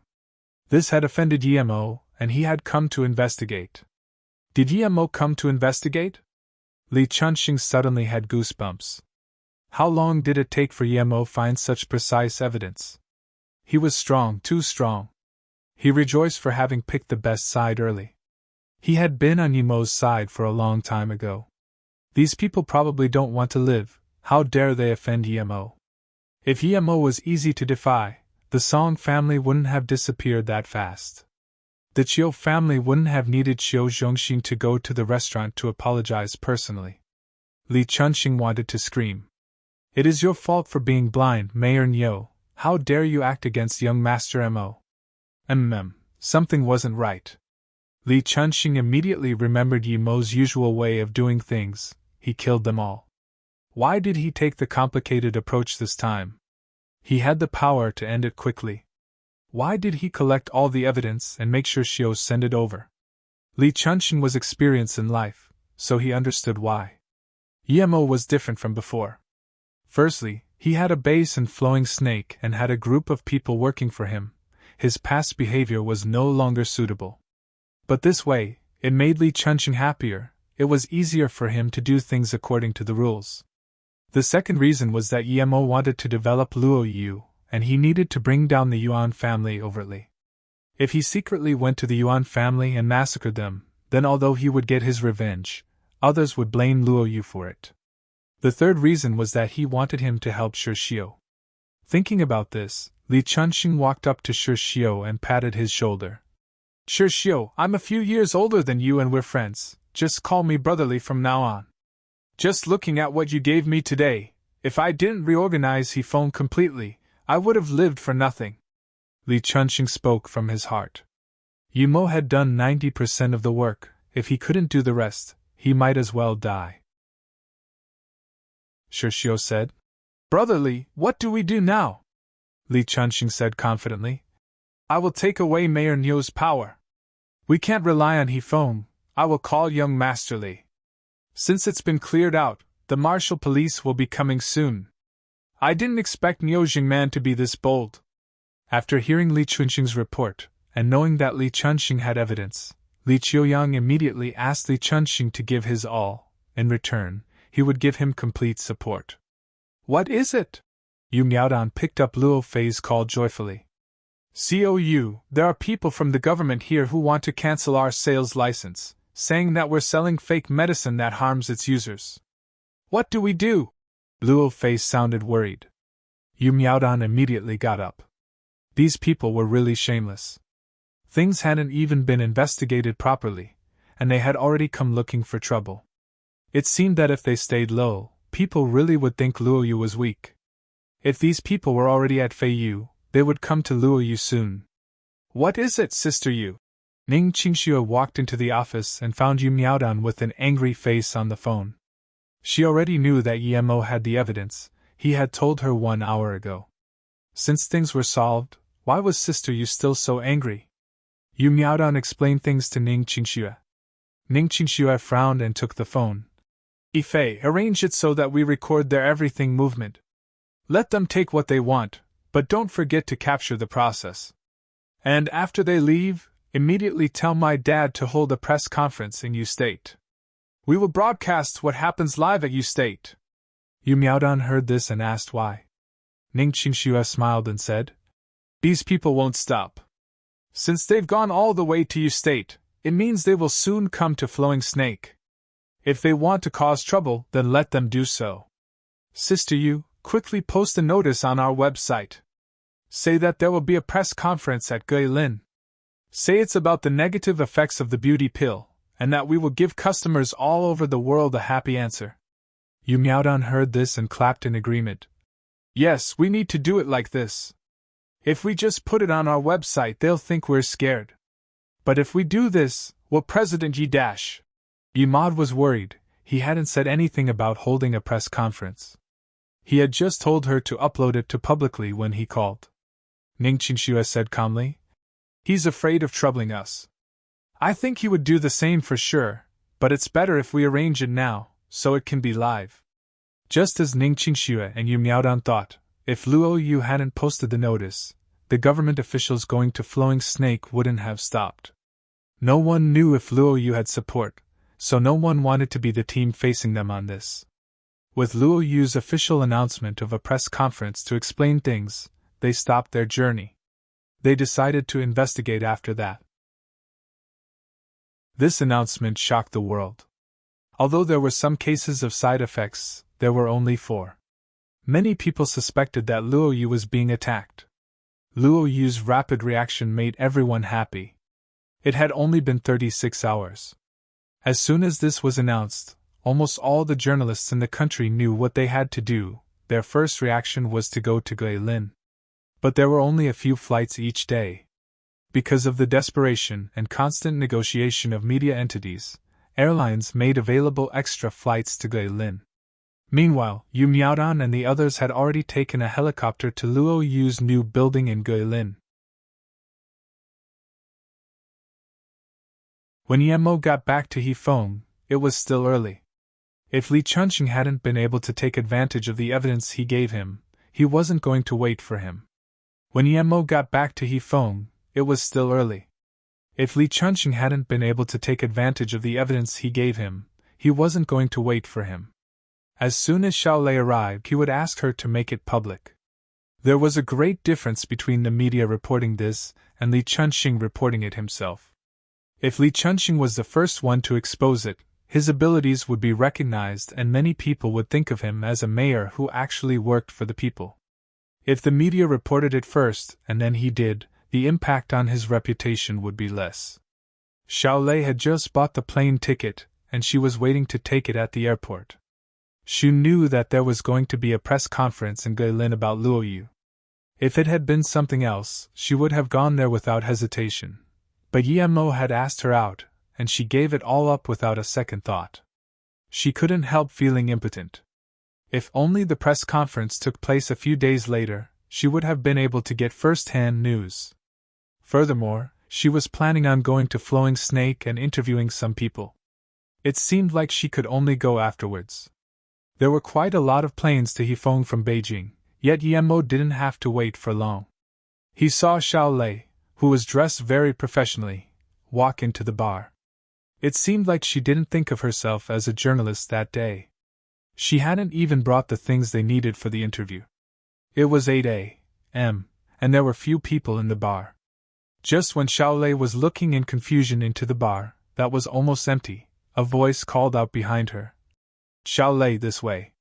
The moment Xiao Lei saw Yemo, her face was full of surprise and joy. Although she knew she was coming to see Yemo that day, she was still very happy when she saw him. She had wanted to ask him out many times, but she didn't even know his number. I came to see you today, but I had to give up huge news. Xiao Lei walked up to Yemo, as though she wanted to get some compensation. It's quite significant that the great reporter Xiao has called off big news. Could you leak me some info? Yemo felt that this time it was much more comfortable seeing her than before. Although she was still fond of him, she no longer had eyes for him like before. She probably knew that he was married. Xiao Lei smiled. Of course, I heard this morning that Luo Yu was going to have a press conference regarding the beauty pill. They say they will give everyone a satisfying answer. Do you think this is big news? Yemo was dazed and said subconsciously, How come I don't know? He immediately thought that it was Yu Miaodong's idea. She must have not wanted Yuan Bei Corporation to have it easy. But that was good, it could support Xiao Lei's report. Xiao Lei covered her mouth as she laughed. I only got the news this morning as well. You're not in the media industry, how could you know? Seeing that Yemo's smile was a little weird, Xiao Lei stopped. I'm the president of Luo Yu, don't you think I should know about it before anyone? Yemo smiled. Xiao Lei rolled her eyes. Nice joke, tell me, what do you need from me today? You're my lifesaver. One word and I came from Beijing to Hefeng. What do you think? Aren't I reliable? Yemo nodded. Very reliable. But this isn't the place to talk, let's get a room. I will dash, what? Get a room? Xiao Lei's smile receded. She didn't think Yemo was that sort of person, they weren't even close and they were already going to get a room at the hotel together. Wasn't it a bit absurd? Even if she had a good impression of Yemo, he was married. And even if he wasn't married, they couldn't do that so soon. Yemo saw Xiao Lei's face and realized she had misunderstood him. He quickly said, I don't mean that. I'm booking a room because some things can't be said in public. I told you I gathered some evidence, didn't I? I want you to help me spread it. Xiao Lei blushed. What was she thinking? It was too embarrassing. You really have Mayor Niu's dash. Xiao Lei stopped subconsciously. She knew she couldn't say that in the middle of the street. Yemo nodded and didn't talk. Xiao Lei felt that Yemo was telling the truth. At least, she could tell he wasn't kidding. Are you really the president of Luo Yu? Xiao Lei just remembered Yemo's words, and her expression froze. Yemo nodded. Indeed, I'm the president of Luo Yu. Don't worry, it won't impede your job. The press conference at Luo Yu is also because of the same recording. Half an hour later, in a hotel room in Hefeng, Xiao Lei was completely shocked by Yemo's resources. He has given her a very clear and complete set of video recordings. Each one of them would cause a huge thunderstorm. Who was Yemo truly? She couldn't even conceive it anymore. Luo Yu was actually his company. They've just been attacked, and he immediately got enough proof that would mean the end of his enemies. He was a bit too powerful. Seeing Xiao Lei not talk, Yemo thought she was too afraid to expose these news and said, In fact, I didn't know that my company is holding a press conference. If I did, I wouldn't have invited you over. I'm just afraid that if this gets exposed in Guilin, it wouldn't be as influential as doing it in Beijing. I'll do it. I'll immediately notify the people from the channel to come to Hefeng. I will do a special report on this matter. Xiao Lei immediately realized how valuable these news were. If her news channel was the first to report it live, their popularity would certainly increase. But Xiao Lei hesitated. It was fine to report Yuanbei Corporation for framing Luo Yu, but as for the Niuzhingman's case, it couldn't be made public so easily. She knew it was one of the taboos in the industry. Yemo could tell what Xiao Lei was concerned about just by looking at her face. He smiled and said, "Report it however you like, don't worry. This will also published in the Hefeng Senate, so you don't need to worry about anything. No one would dare say anything. If you're lucky, you may get to interview some of Hefeng's leaders and broadcast it live." "Okay, if that's it then, I really have nothing to worry about." Xiao Lei looked at Yemo.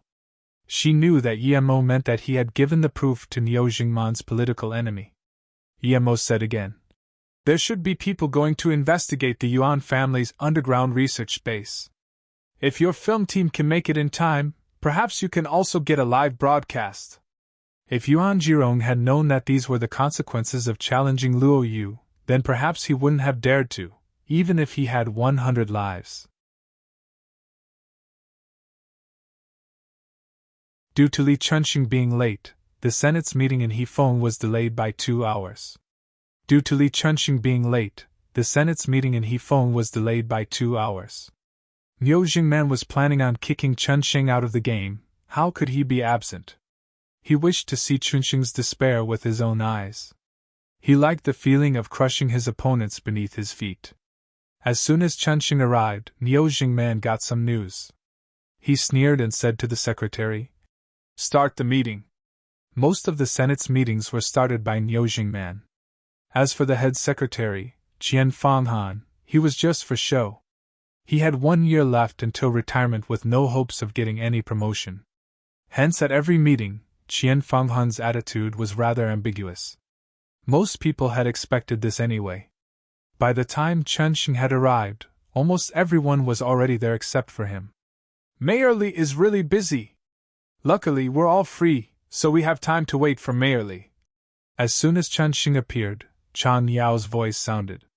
But no one in the Senate said anything, since they knew that Chunxing might possibly leave before even having had the time to warm the mayor's seat. At this moment, it wasn't smart to offend someone who was about to leave. Chunxing wasn't old. Who knew if he could climb back up again? Niuzhingman glanced at Chunxing once before opening. "This meeting shall be conducted by me. Jiangping make the records dash." No one ever objected, so Niuzhingman was very domineering.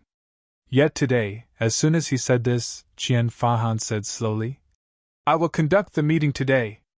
Mayor Niu has been quite fatigued lately." This was a very abnormal thing to happen in Hefeng. Ever since Qian Fanghan had come there, he had never done anything domineering nor prepared his own faction. Qian Fanghan was like an old man ready to enter his grave. He had spent half a year telling people that he was just waiting to die. For someone like this who was about to retire, it was unexpected for everyone that he chose to conduct the meeting today. What was going on today? Was this his last shine or something? Even Chunxing didn't understand this. Was Qian Fanghan on the same side as Niuzhingman? Niuzhingman immediately felt insulted. He had been very domineering, yet today, Qian Fanghan took away his power without any premonition. He thought that even if the old fart wanted to do this, he could have told him earlier. He couldn't just slap his face like that. Everyone at the scene fell into silence. They had all intended to see how Chunxing would be leaving, yet now, it had become a fight between Qian Fanghan and Niuzhingman. After getting angry, Niuzhingman clenched his fist, thinking, even if you're going to retire, I won't back down for something like this. Otherwise, when you leave, how will I perform my job at Hefeng? I require absolute compliance. Secretary Qian, you're quite old now, and it's not easy conducting a meeting, being rather complicated. How about you point out what you have problems with after the meeting? Niuzhingman said with a smile. Chunxing didn't expect Qian Fanghan would be making this move right when he was about to fight Niuzhingman. Qian Fanghan didn't seem to comprehend the underlying meaning of Niuzhingman's words and continued to talk slowly. I'm the head secretary for this city. Are there really that many problems? The citizens gave us all of our jobs. Since they did it this way, that must mean that I will suffice. Although Mayor Niu is very capable, your eyes aren't as bright as the citizens." Niu Jingman's anger dissipated, and he immediately became alarmed.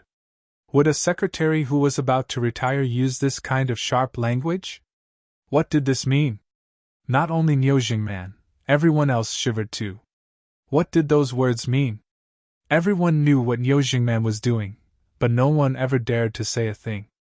They all realized just now that they'd underestimated this old man. He was actually a level or two higher than everyone at the scene. "I support Secretary Qian Fahan conducting this meeting." Chunxing was the first to react. He suspected that something was off. As soon as he was going to bring down Niu Jingman, Qian Fahan wanted to conduct the meeting. This was too coincidental. Niu Jingman had a really bad feeling. He felt like Chunxing was quite peculiar today. He knew Chunxing very well. Chunxing usually kept a low profile, and he understood that that was because he hadn't stabilized his position yet. Why was he suddenly supporting Qian Fanghan, and what did that mean? Thinking about this, Niu Jingman smiled. "Haha, since old Qian isn't afraid of fatigue, then I'll take a short break. This is the content I had prepared to discuss in the meeting." Niu Jingman handed his documents over to Qian Fanghan. Just because he had been taken by surprise didn't mean that he wasn't going to do what he had been planning to do. He would need to spend some time studying this Qian Fanghan after this meeting, though. Qian Fanghan didn't even look at Niu Jingman and said, "I've been busy with work lately, so I haven't been really impactful in the Senate." Qian Fanghan didn't take the documents Niu Jingman handed him and instead said, "We will be discussing 3 things this meeting. Firstly, about Luo Yu investing in Hefeng and the recent news of their scandal. As for the second topic..." Niu Jingman was taken by surprise yet again. He had only been planning to discuss 2 things this meeting. The first was about Li Chunxing mistakenly bringing in Luo Yu too, but how come there were 3 things now?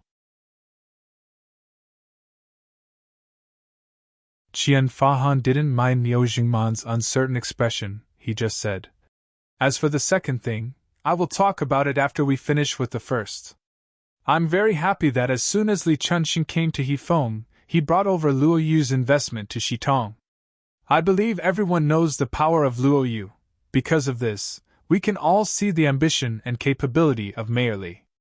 Qian Fahan didn't mind Niu Jingman's uncertain expression, he just said, "As for the second thing, I will talk about it after we finish with the first.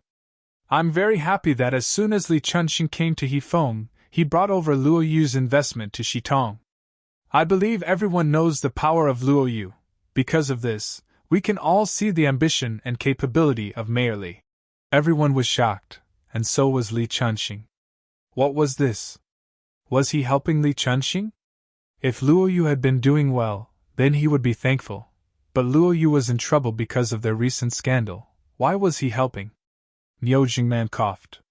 He knew that he had to speak before Qian Fanghan could finish his second sentence. He said, "I was also very happy that Mayor Li brought in the Luo Yu Corporation, but I'm worried now. We don't know who they are, they rose up in one night all over the world. This is very suspicious. I was planning on fully investigating who they were first and then bring them in, but Mayor Li did so without any precautions. He lacks the precaution that a government worker should have. If Luo Yu was clean, it would be fine, but it has brought trouble to the citizens of Hefeng. There have been 6 cases of death and 4 cases of facial destruction. This was all because they used the Luo Yu beauty pill. There has been 2 cases in Hefeng. I'm very heartbroken that this occurred. These heartless merchants are like a disease for our country. But our government officials don't stop them, instead, they open their doors to them.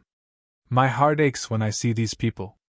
The country put you here for you to create a peaceful and harmonious place for the people, not for you to warm the bed for these pests. Although I'm just a mayor, I will not allow this." Niu Jingman sat down with satisfaction. He had to just wait for the words of other people in the meeting, and then he would gradually put the blame on Li Chunxing. He had arranged the families of those who had been damaged to come there and protest. Li Chunxing had no way to deal with it. The only solution would be to leave, He Feng. Clap, clap, many members, even Qian Fahan clapped. Mayor Niu, good speech. We will not allow these pests into He Feng. We are the government officials of the people. If we sell the people out for some profits, how are we different from animals? Hui Cheng said this with a face of righteousness. With this, a few more members showed their support for Mayor Niu. But Niu Jingman's confidence disappeared from his expression when he saw that there were only 5 out of the 10 people there on his side. It wasn't normal. He usually got more than 8 votes. What was going on today? Qian Fanghan smiled and said, Mayor Niu is correct. A government official that doesn't work for the people should go back home and live like the rat he is. Mayor Li, do you have anything to say? Hearing this, Li Chunxing smiled. He was quite sure that Qian Fanghan wasn't just a puppet. If he didn't do anything, that person was going to do something sooner or later. Li Chunxing stood up and said, Before I say anything, I will play a short recording. Although the reason Xiao Lei had come was because she wanted to eat with EMO, and even go out and play, after hearing this, she knew that this piece of news was an opportunity that would mean a lot to her and her channel. The dinner had to be postponed. The priority was to get her channel to send people over. She trusted Yemo. If he said Mayor Li would agree to an interview, then he would. Yemo didn't have time to eat with her anyway. He needed to go check out the Yuan family. Although he had done his job, if the Yuan family found out something and suddenly ran away, it would be hard for him to find them. In Guilin, the press conference started at 11 a.m. on the dot. Despite having to come on short notice, there were still hundreds of journalists there. Most of them came from Beijing. Everyone, I believe that because of Luo Yu's influence, everyone is aware of happened yesterday. Although our Luo Yu won't dare talk about how noble we are, everyone has seen our contribution to the people of this world. But some people are jealous. They have used all sorts of means to harm and undermine our corporation. Yu Miaodan said with ease. COU, do you mean that the scandal with the beauty and health pill was due to Luo Yu being framed? Reporter asked. Yu Miaodan smiled and said with confidence. Indeed, that is what I mean. No one expected Yu Miaodan to reply like that. It was such a domineering answer. This journalist was shocked. If he had known that Yu Miaodan would say this, he would have asked the next question already. Who was behind all of this? But his confusion made him lose the opportunity. A busty reporter in her 30s stood up. COU, according to what I know, your company's product has caused the death of 6 people and ruined the face of 4 others. The figure seems to be increasing. Are you trying to put the responsibility on someone else? Yu Miaodan glared at the reporter and said plainly. The reason our company can produce the beauty pill and health pill is because it has the power to deal with anything. We would never put the blame on others. I see that your skin is soft. I really want to know, do you naturally have such good skin or did you use our beauty pill?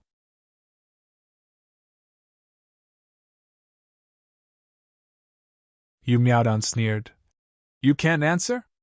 Of course you can't answer, because you're just a pawn on the Yuan family's paycheck, and then you keep proclaiming about how you care about the people.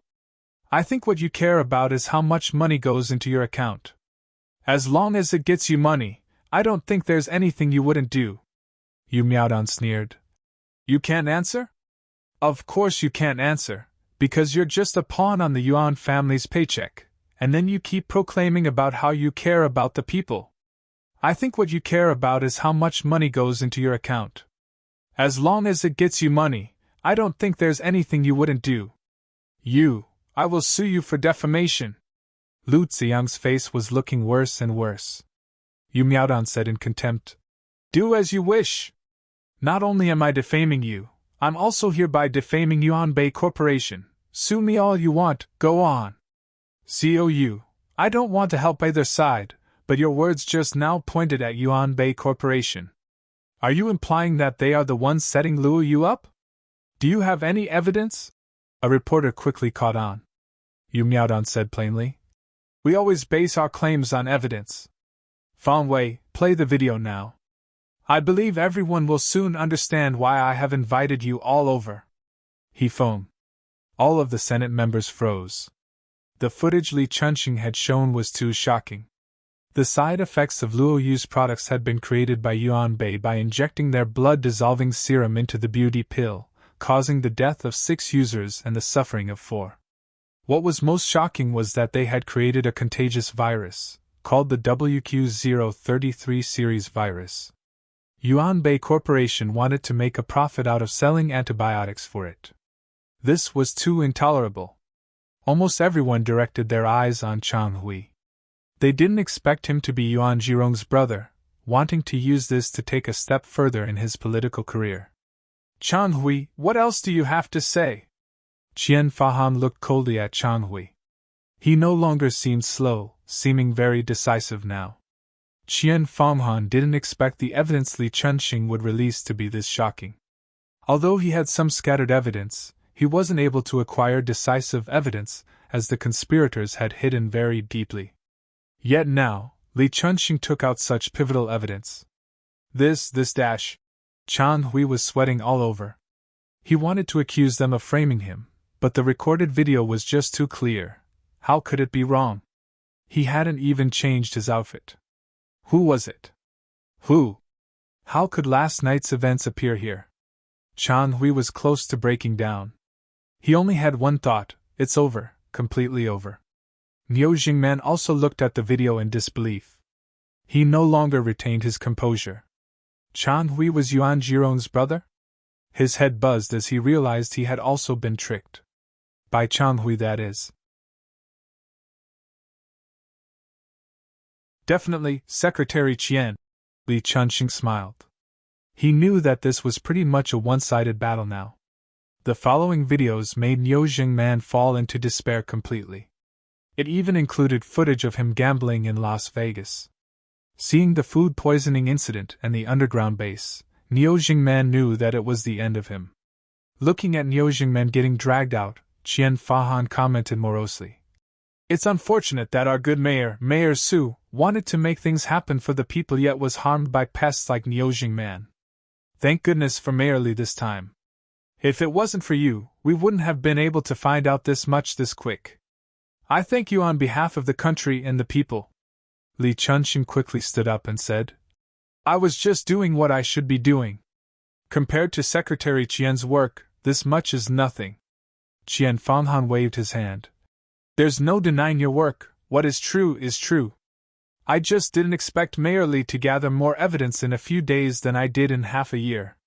It seems we need to give the important positions to young people now. As Qian Fahan stopped Li Chunxing from saying anything else, he said, The third thing to mention today is that Niu Jingman, Hui Chang and Ji Dun are relieved of their duties and that Mayor Li will be serving as Hefeng's substitute mayor, and as its central secretary at the same time. What followed was a round of applause. Everyone clearly agreed. Li Chunxing sighed. This all came to be thanks to Emo. He engraved into his mind to, no matter what, never fight Emo. He had 10,000 ways to end Niu Jingman, yet he'd chosen the most complicated way. Only this was able to make him and Shi Xiu benefit the most. Okay then, most of our government officials are still good people. I will now have the police surround the Yuan family. This meeting is a turning point for Hefeng. What we need to do next is to face this crazy Yuan family and see what they're up to. Qian Fanghan stood up and declared in a loud voice. What made Xiaolei very overjoyed was that not only could her channel broadcast live what was going on, but they had also captured Niu Jingman and his men getting taken away. What made Xiaolei very overjoyed was that not only could her channel broadcast live what was going on, but they had also captured Niu Jingman and his men getting taken away. What is more, when Li Chunxing came out, he accepted her to interview him and invited their channel to go get the Yuan family together. All the workers in Peacock Channel felt that they had earned a lot that day. They were only an average news channel in Beijing, but thanks to Xiaolei's connections, they could broadcast something as significant as that in Hefeng. Not even Hefeng Channel got to broadcast it. Almost all the higher-ups in Hefeng, the police and many congregated reporters went towards the Yuan family's place. Lu Yingying trusted Emo. She had been waiting at the outskirts of the Yuan family's mansion. She hadn't even eaten lunch. Yemo indeed didn't disappoint her. When she saw the massive crow coming, she knew she would get her revenge. Lu Yingying wiped her years off. She was finally going to get her revenge. She walked towards Xiaolei ready to tell her everything Yuan Jirong had done. The same feeling of shock took place in Guilin and Yu State. The video Yu Miaodan had played shocked everyone. The problem with the beauty pill and the health pill was actually a shenanigan of the Yuan Bei Corporation. Yet not only had they done this, in order to dominate the market, Yuan Bei Corporation was going to spread a virus. The uproar this caused even exceeded Luo Yu's conference in Beijing last time. Everyone gazed at Lu Ziyang in contempt. She never would have thought that Luo Yu could take out such shocking video proof. No wonder they had said they were going to give everyone a clear and happy answer. What could be more clear than that? Cou, I knew that Luo Yu wouldn't be capable of doing such a thing. I trust Luo Yu, a reporter said and then asked. Cou, may I get a copy of this clip? Yu Miaodan sneered. She knew these people's character. If Luo Yu was on the downside, they would come to them and kick them. It was the law of the jungle in this world. Yu Miaodan smiled and said, You may download the clip from our official website. I don't want to disturb everyone's work. I will conclude the press conference. Almost everyone felt the trip there had been worth it. It was in a matter of minutes for the clip to spread all over the country, but Xiaolei's channel still took the lead. The press conference in Yu State had been arranged by Ning Zhongfei and Li Mumei. Then, she also released a video of these departments threatening them to take away their license, among other stuff. Yu State was in shock. Almost immediately after the video was released, the government reacted. They quickly fired these people and gave back what they had taken. A master of mine said I could use virgins to cultivate. I also came up the idea of the virus. Seeing him in this crazy state, everyone was shocked. No one understood why he had admitted all of this, but the more he admitted, the more unsolved cases became clear. Young CP. Yuan Weiping looked at Yuan Qibing in shock. Yuan Jirong said hatefully, This delinquent son, ignore him. Let's go. Yuan Jirong left without hesitation. Yuan Weiping glanced at Yuan Qibing and sighed. As though he could feel Yuan Jirong was leaving him, Yuan Qibing recovered his consciousness and turned back yelling as he ran. Dad, wait for me. I'll die if I stay. But Yuan Jirong didn't seem to have heard it. After half a minute, a helicopter rose up and disappeared very fast. Yuan Qibing collapsed on the ground, whimpering. Yuan Jirong sneered and pressed the controller. I told you to investigate, but you never found anything.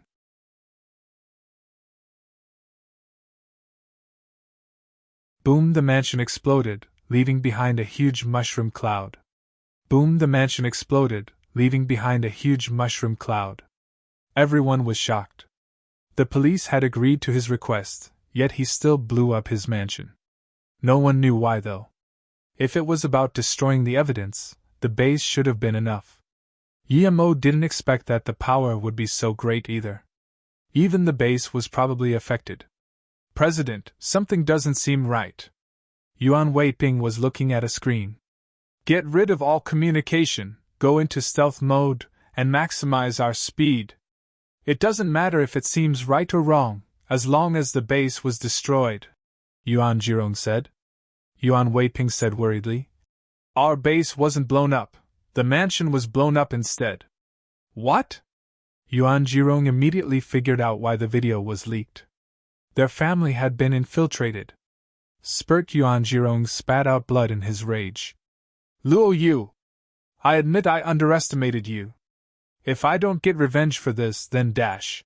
Yuan Jirong's face was white as paper. He knew that he had lost completely this time.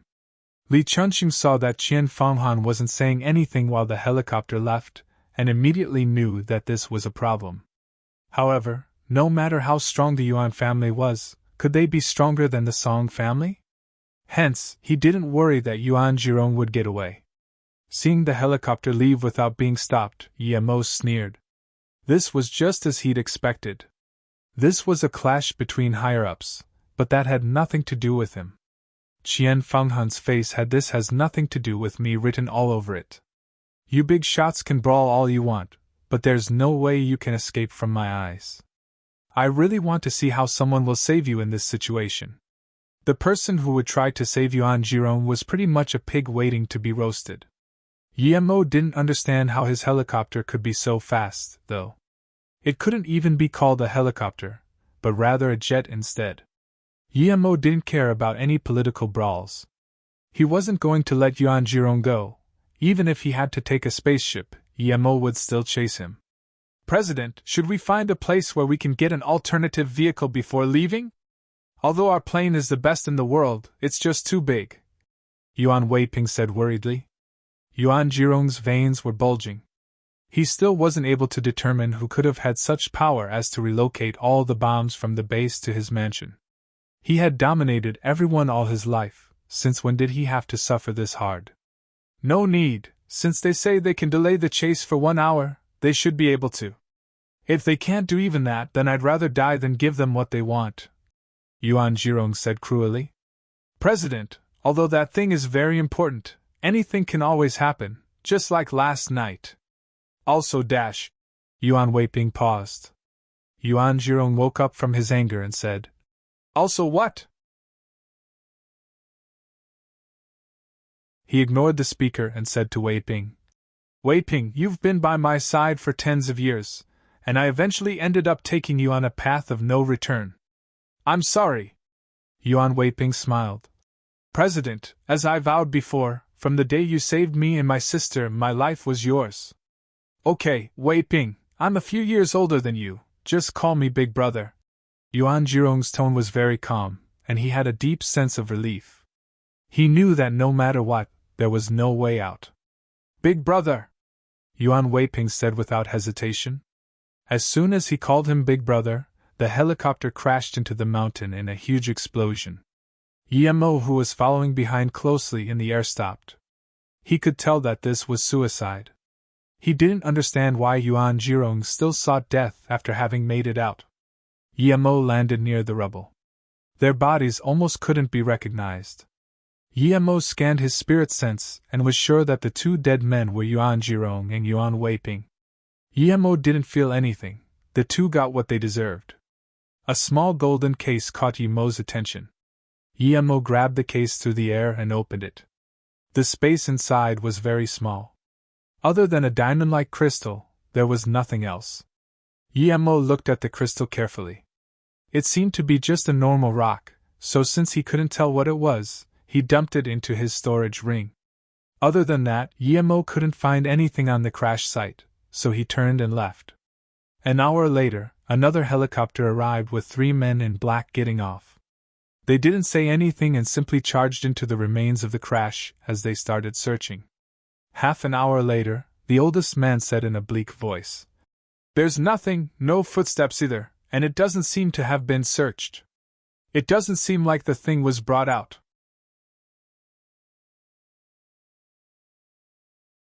Although he was already in Duanheng ranges and the qi was better than elsewhere, Yemo decided to come back to find spirit herbs in the future. His business there was done, and he desperately needed to go back to Flowing Snake to check. Although he was already in Duanheng ranges and the qi was better than elsewhere, Yemo decided to come back to find spirit herbs in the future. His business there was done, and he desperately needed to go back to Flowing Snake to check. When Yemo arrived to Flowing Snake, Luo Yu had once again become famous. Not only had Yuan Bei been exposed for framing Luo Yu, but they had also been removed from the market overnight. This incident had made everyone remember the Si Yang milk powder incident from last year. This company had ignored their conscience in order to make more profits. They also got kicked out from the market in one night, and therefore shamed. What Yuan Bei had done was worse than the milk powder company's incident. Not only were they harming the public, but also the citizens. They obtained their star product stealing it from a family, after killing the grandpa and brother. They were really evil. If it hadn't been for this incident and the victim, Lu Yingying, exposing them, no one would have even known how bloody the history of the Lu family was. With their plans to spread a virus, If the officials didn't declare Yuan Zhirong to have suicided, he would have probably been eaten alive by the furious public. Although the Yuan family was over, they still had a huge fortune. Under immense pressure, their wealth had been seized by the government for public use, and a part of it was given to victims as a compensation. What is more, Luo Yu was now even more famous, and their products were on higher demand. When Yemo came back to Flowing Snake, Ning Qingxue had been waiting for him for a long time. I want to go back to Yu State and have a look. Ning Qingxue had been waiting to tell him this. Only that? Yemo smiled and caressed Ning Qingxue's hair. I want to put all my efforts on developing Luo Yu after I go see my parents. I'm thinking the same as Sister Yu. Perhaps one day we can turn this place into a city. This city would only belong to us, and no one would disturb us. I like it that way. Although I know it's not very realistic, this is probably the ideal for everyone in Luoyu. Ning Qingxue had grown up in a big family, and although she didn't participate in those schemes and shenanigans, she was still familiar with those matters. She hated that sort of life, but Yu Miaodan's suggestion about Luoyu had given her hope.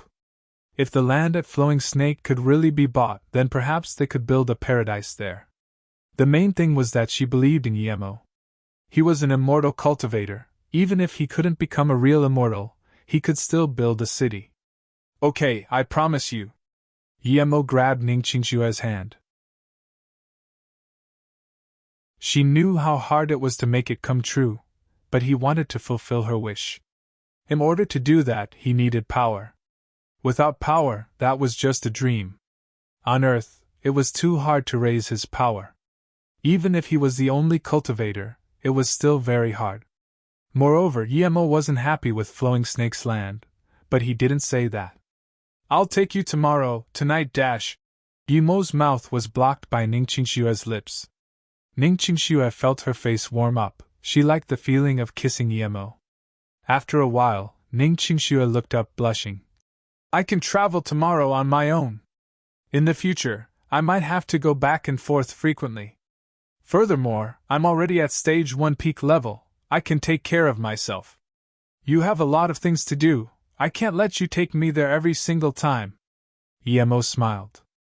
Although he didn't think that it was troublesome for him to take Ning Qingxue to Yu State, he respected Ning Qingxue's opinion. She could protect herself now indeed. Okay, I'll teach you how to use fireballs tonight. I also have a chi increasing pill with me. I'll try to get you into stage 2 tonight, he said. However, Ning Qingxue put her arms around Yemo's neck and said, You can teach me these later. Tonight I'll stay with you. Yemo and Silver sent Ning Qingxue off to the plane before going back to the company. Silver couldn't be taken on the plane, so she could only stay and let Yemo take care of her. Because Ning Qingxue hadn't learned the fireball the previous night, Yemo could only give her a few chi-increasing pills and all of his fireball charms. He had slept with Ning Qingxue last night, but they hadn't broken the final barrier. Although Yemo knew that if he wanted, Ning Qingxue wouldn't reject him, he still wanted to find Luoying first. He had been with Luoying in Luoyu continent. She had saved him more than once. What is more, she had almost lost her life saving him before transmigrating there. He owed Luoying 2 life reincarnations. So, in his heart his master was in the same place as Ning Qingxue. One thing Yemo hadn't said was that when he could really build a city like Ning Qingxue wished, he would organize the greatest wedding for them together. Ning Qingxue knew what Yemo was thinking. She just embraced him for the rest night. Although they didn't do anything more, it was enough for Ning Qingxue. As long as she was with Yemo, she was happy. If Ning Qingxue really hadn't seen her parents for some time and if there weren't problems with Fei Yu, Ning Qingxue in reality wouldn't have wanted to leave Yemo. Yemo knew he still needed to increase his power. He couldn't take on an entire army, much less a country. If even in the hidden sects he wasn't invincible, in the inner hidden sects it was quite complicated. Even the monk Wudan was on a par with him. Who could be sure that the only master in the outer hidden sects was Wu Dao? Furthermore, Yemo wasn't fighting alone now. He had his family, wife and friends. Even if he could run away, they would be in great danger. Although he hadn't been to the inner hidden sects, Yemo was sure there were people stronger than him, and not just one or two. But even so, he still needed to go to increase his power and find spirit herbs. He also needed to take revenge on Tai for almost killing Ning Qingxue. He wasn't going to tell her about this.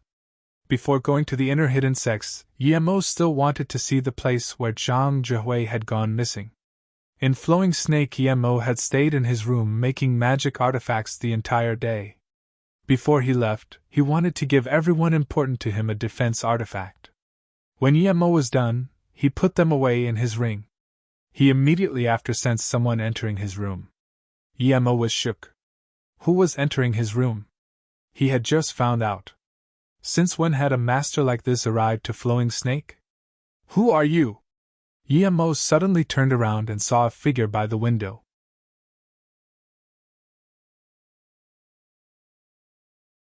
The person by the window seemed very shocked that Yemo was able to notice him, and stuttered in Chinese.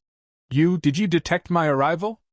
The person by the window seemed very shocked that Yemo was able to notice him, and stuttered in Chinese. Did you detect my arrival? Save the bullshasters tea. Tell me who you are or you won't have a chance to talk again. Yemo said coldly.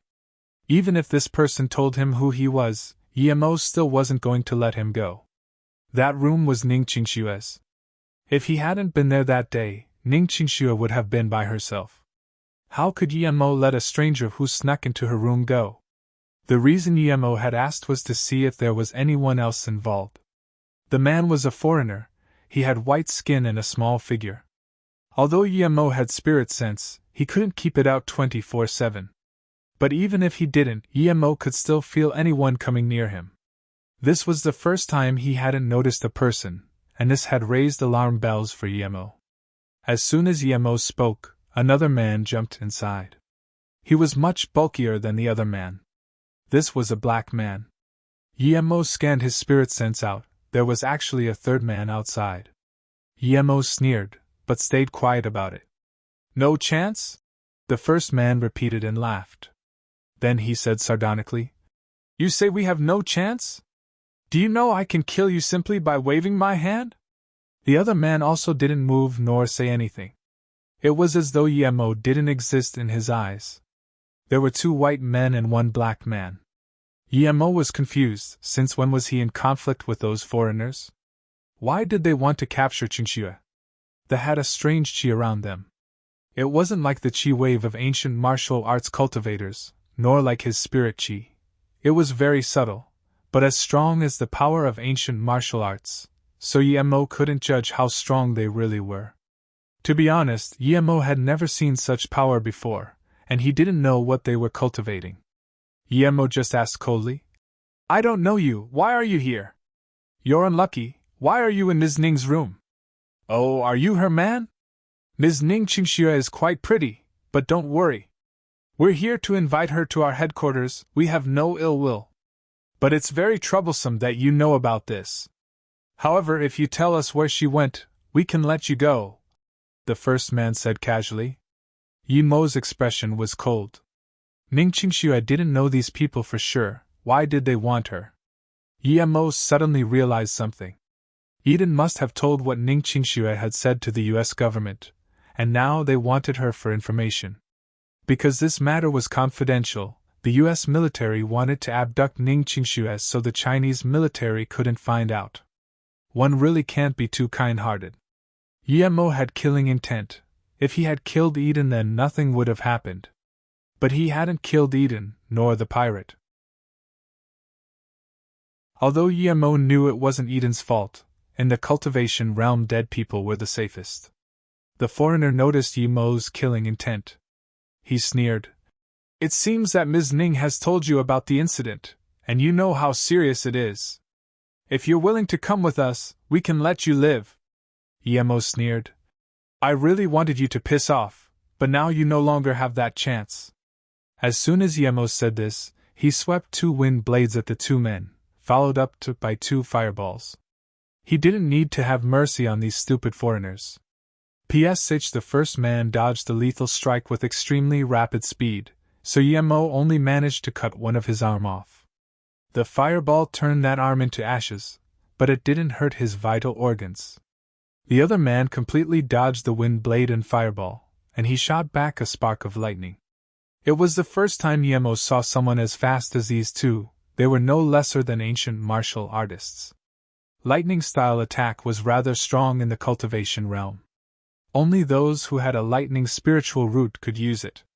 Yemo hadn't expected to see someone use lightning style on Earth. His heart sunk. Had he encountered a cultivator with lightning spiritual root? If he had, then Yemo wouldn't be able to survive that night. But Yemo soon found out that he could dodge that lightning strike easily.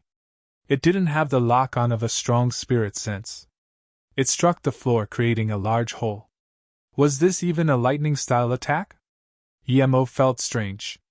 He had never seen a lightning attack as bad as this one. Even the weakest lightning spiritual root cultivator could use lightning arts much better than that. He's a wind and fire type mutant and he has reached level 4, we will retreat and request for backup, the white man who hadn't come in said in English. Yemo just woke up from his shock and realized that the two intruders were retreating. Regardless, since they had come, Yemo wasn't going to let them go. That lightning strike couldn't damage him, but if he let them go, that would be real disaster. If their lightning-style cultivation reached a certain state, even he wouldn't be a match for them.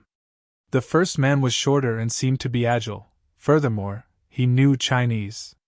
Yemo threw 3 wind blades after him, before they jumped out of the window. The man already had an arm cut off. With a few more wind blades, he would be sliced into pieces and fall on the ground. The lightning-style man was tall and very fast. After seeing his teammate get killed, he threw 2 more lightning strikes at Yemo. Yemo could feel that lightning strike was even weaker than the one before. He shouldn't bother dodging it, so he just went past it and threw a fireball at that man's back.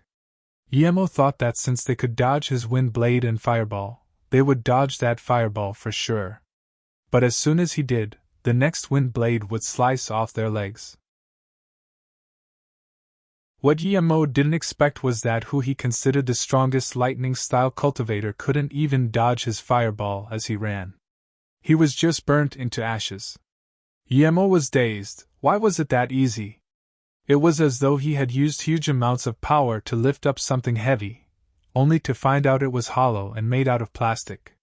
Could lightning-style cultivators really be that weak? Yemo shook his head and put down the thought. There had been one more. But when Yemo searched for him, he was already out of his spirit sense range. Yemo thought about what just happened. He wanted Suyuhua to investigate, but there were mountains all around Flowing Snake. It was impossible for the current state of Flowing Snake to lock someone good down. Unless this place became a city. A city? Yemo realized that he might actually have to build a city there. Yemo walked to the lightning-style man's body and didn't feel that he cultivated lightning-steel cultivation method, nor spirit chi. That man wasn't a Dao cultivator. If he wasn't, how could he use lightning-style magic? Mutants? Yemo thought of this word. That mutant power was too weak for him. Even if he had been struck, he wouldn't have gotten hurt. The Americans had sent a few mutants to capture Ningqingxue. It seemed they cared a lot about that Japanese organization. Yemo destroyed the bodies casually and called Ningqingxue.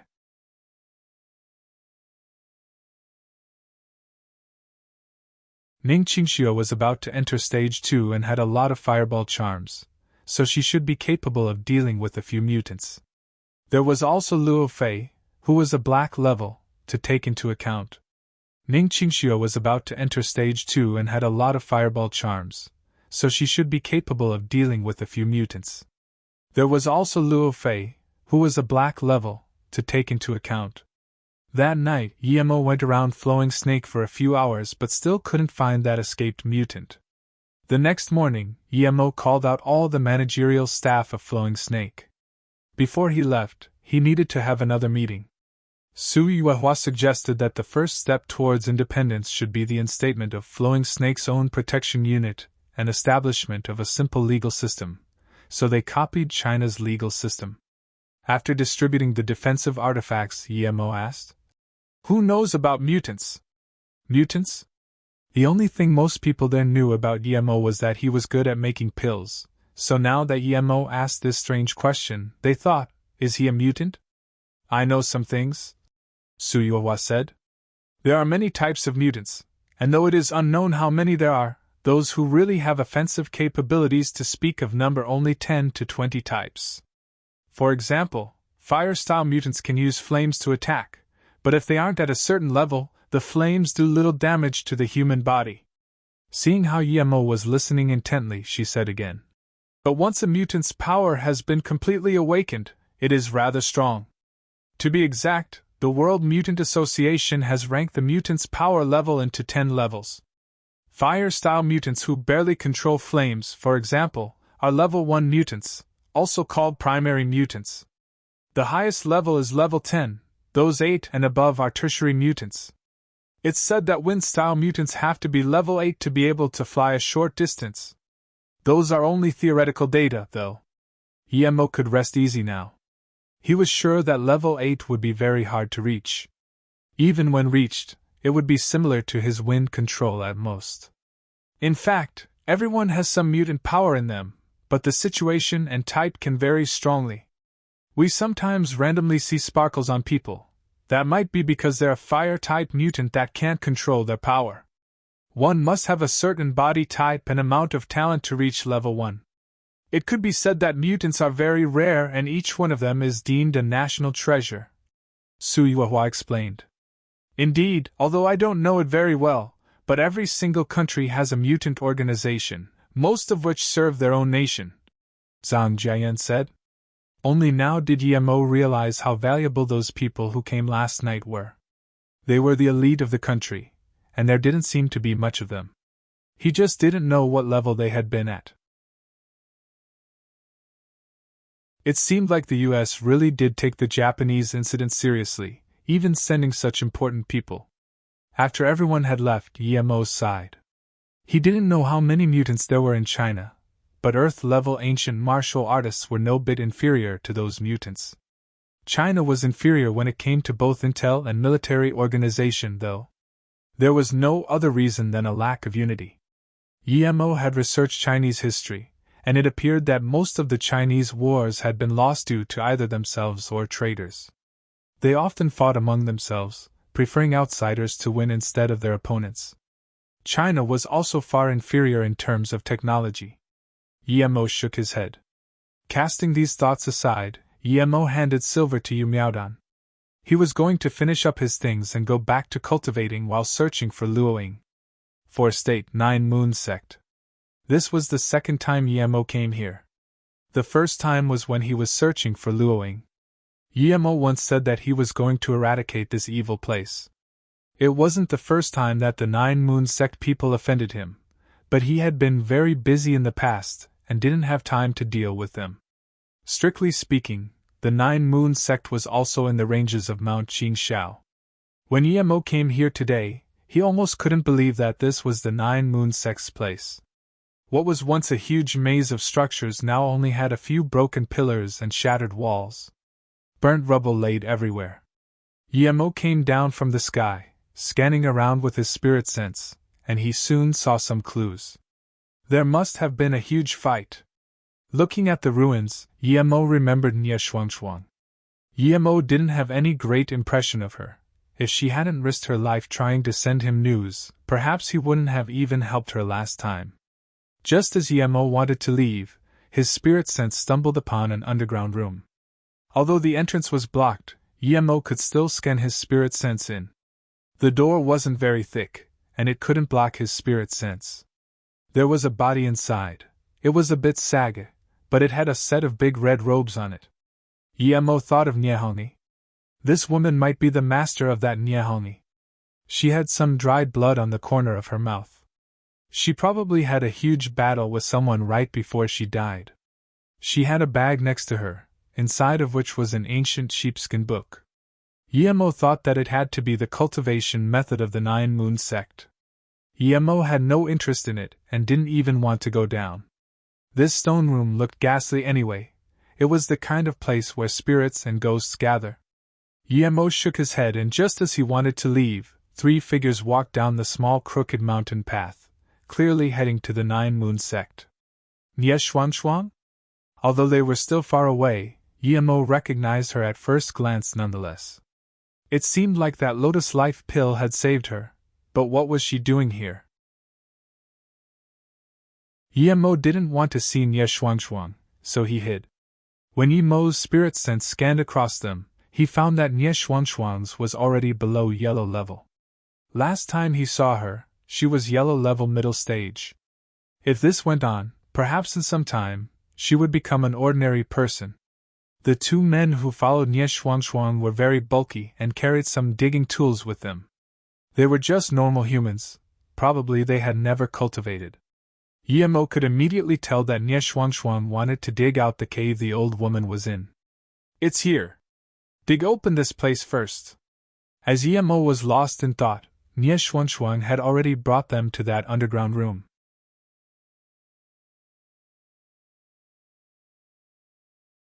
The two men walked to where Nye Xuanxuang was pointing at, but they didn't begin digging. Instead, they stared at Nye Xuanxuang lustfully without shame. The two men walked to where Nye Xuanxuang was pointing at, but they didn't begin digging. Instead, they stared at Nye Xuanxuang lustfully without shame. Without Wan, Nye Xuanxuang no longer had that succubus lure, but she was still much prettier than any celebrity. She looked feeble and like she needed protection. With her soft but very busted chest, she was very enticing. If there were a lot of people there, they would at most check her out a bit, but there was no one there, and the mountain was very steep. Moreover, birds rarely went up that high as well. If something happened there, no one would know. Nye Xuanxuang looked like a young girl, and she had brought two bulky men there. No wonder they looked at her like that. Nye Xuanxuang didn't seem to notice the way they stared at her, she just groaned. Keep digging. My master told me this is where she buried the gold. What? Are you saying there is gold here? One of the bulky men said excitedly. The other man also looked at her excitedly, even the lust in his eyes had receded a lot. Yes.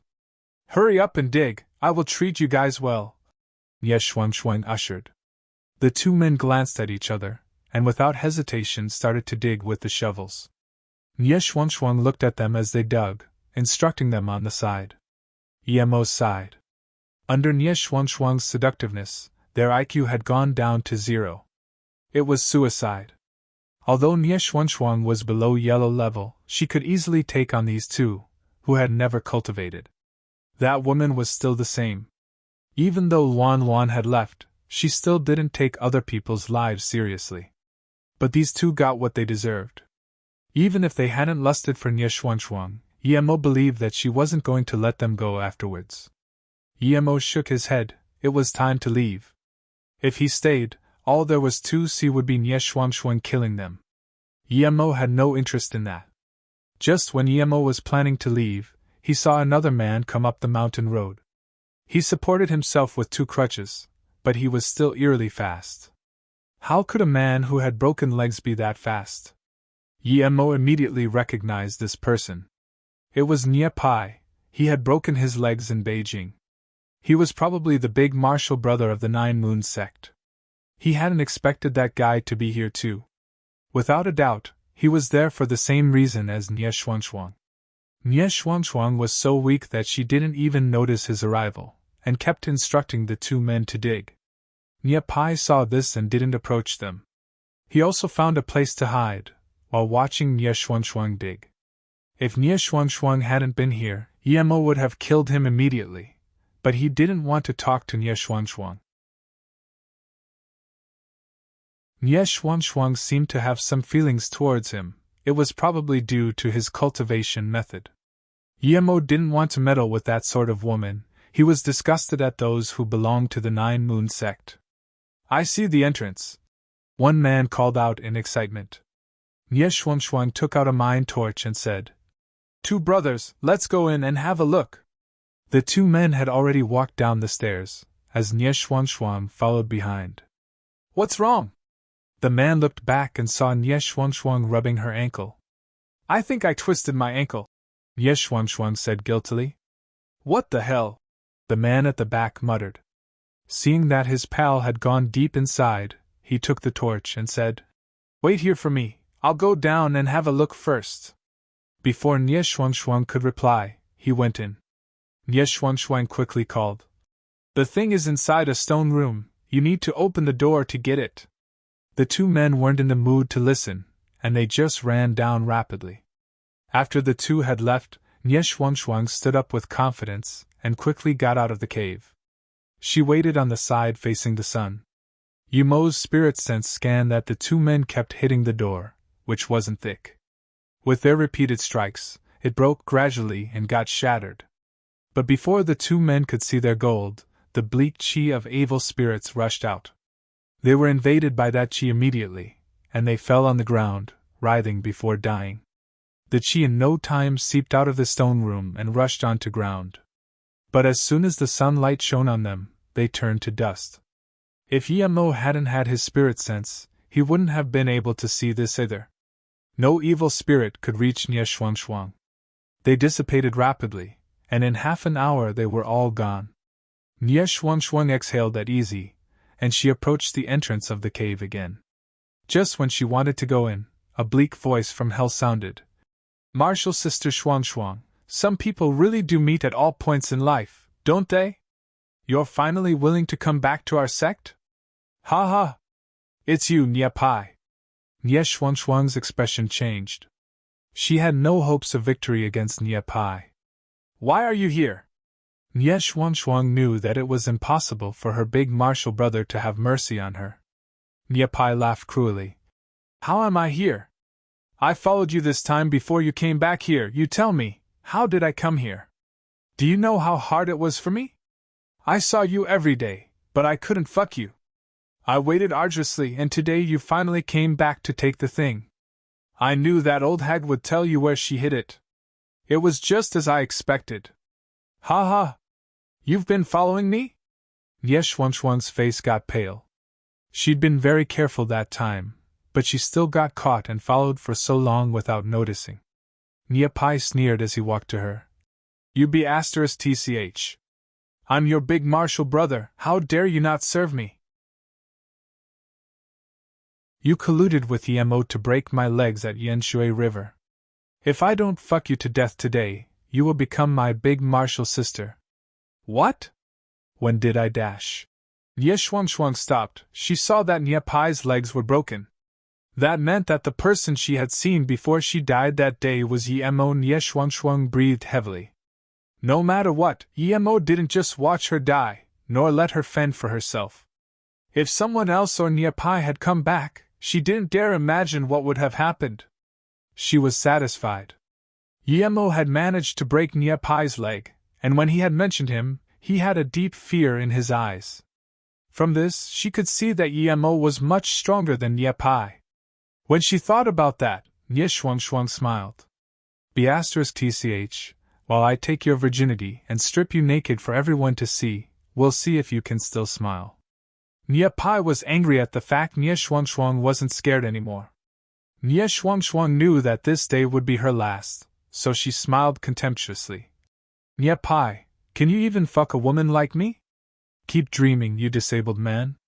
Even if I die, I won't let a disabled man like you assault me." Then Nie Shuangshuang took out 2 needles and tried to stab herself with them the head. "Do you want to die? I will grant you that wish, but not now." Nie Pai flung his hand and a silver ray flashed. Nie Shuangshuang's 2 needles had fallen in Nie Pai's hands.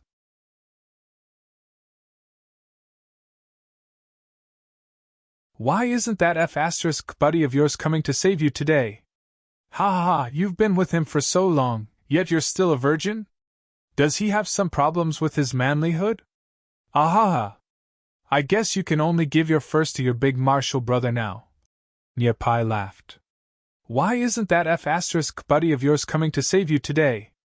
Ha ha ha, you've been with him for so long, yet you're still a virgin? Does he have some problems with his manlyhood? Ah ha ha! I guess you can only give your first to your big martial brother now." Nie Pai laughed.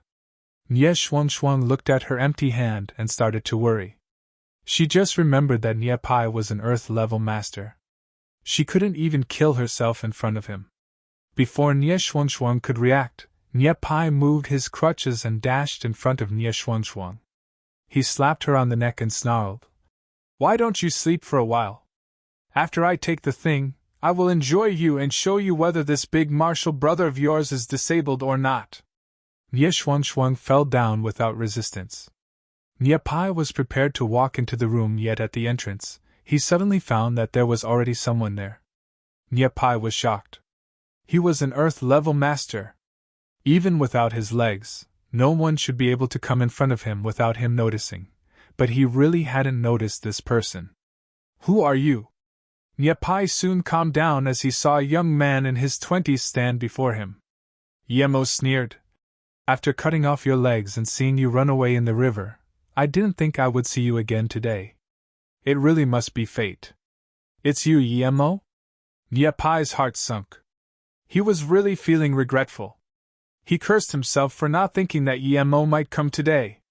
Since Nie Shuangshuang came, of course Yemo could come too. Nie Pai realized that there would be no way for him to escape today. Yemo was the strongest master he had ever seen. Although he wished to take revenge, he would rather never see Yemo again, yet he'd still encountered him today. As Nie Pai was still dazed, Yemo threw out a few wind blades. Nie Pai was an earth-level primary stage, sure, but he was still killed by Yemo without any resistance. Yemo hadn't planned on going inside the cave, but since it was opened, he entered it and brought a bag out. The bag was made out of very good materials, but it wasn't attractive to Yemo.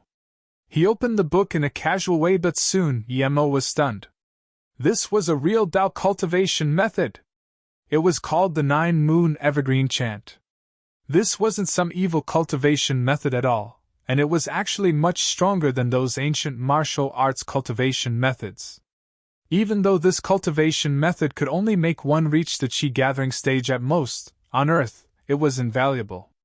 If Yemo didn't have his own cultivation method, and if this cultivation method wasn't meant for women, he would cultivate it for sure.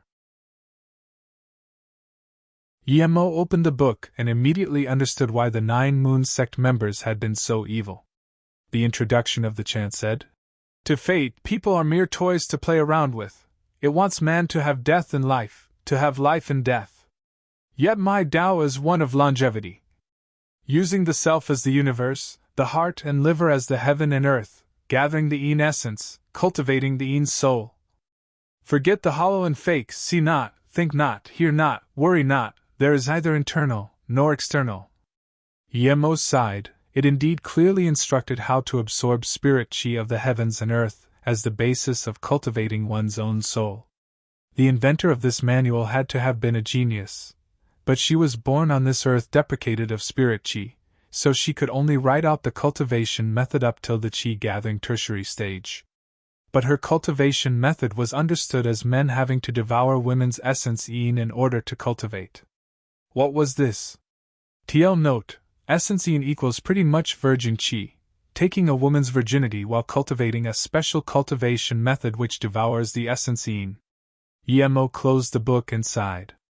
This was a treasure gone to waste. He dumped it in front of Nie Shuangshuang. It would be Yuo to her own fortune to see if she could understand it. If she couldn't, then even if he taught her, her progress wouldn't be high in the future. Putting it down, Yemo scanned Nie Shuangshuang and ignored her afterwards. He stood on his flying sword and left. Not long after Yemo left, Nie Shuangshuang woke up. She noticed that she was laying on the ground and was shook. She checked her clothes and saw that they hadn't been touched. Finally, she felt relieved yet also confused. Did Nie Pai not rape her?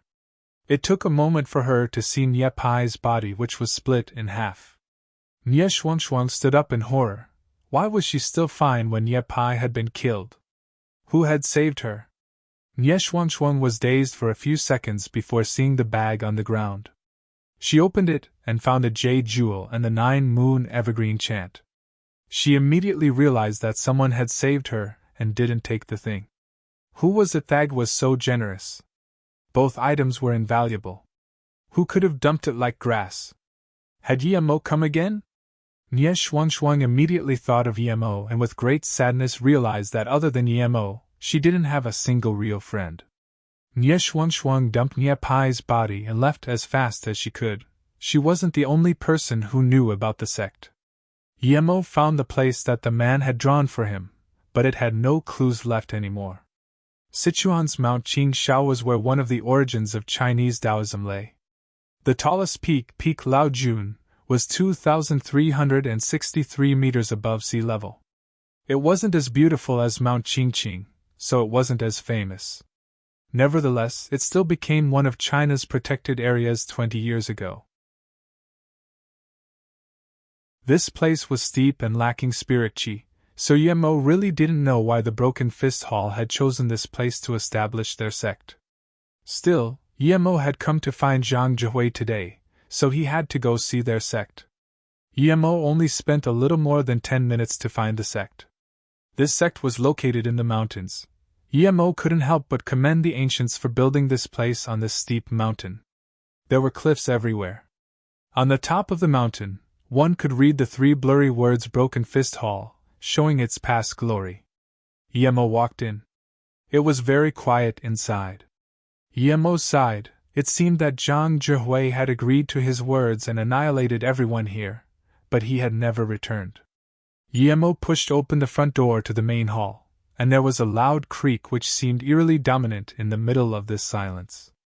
All the chairs were covered in dust. Emo scanned outwards with his spirit sense, and there was no one around as expected, but when his eyes fell on the painting of the Broken Fist Hall's ancestor, his eyes went cold. A dried human head covered in dust was sitting in the middle of the candle table. This head was Zhang Zhihui's head. Zhang Zhihui was killed and his head was here? Was there someone in the Broken Fist Hall stronger than Zhang Zhihui? Emo took down the head and in his rage, he kicked the drawing and shattered the tables. Afterwards, Emo found a good spot and buried the head, before making an epitaph which said, "Brother Zhang, you died for my sake, thus I shall avenge you." Then, Emo suddenly came to realization. Zhang Zhihui had definitely annihilated the Broken Fist Hall, but if he was still killed afterwards, wouldn't that last survivor target the Zhang family as well as Flowing Snake? If the person who killed Zhang Zhihui wasn't from the Broken Fist Hall, why would he put Zhang Zhihui's head there? Concluding this, Emo couldn't stay here anymore. He felt like there was something he missed, but wasn't able to think of what it could be.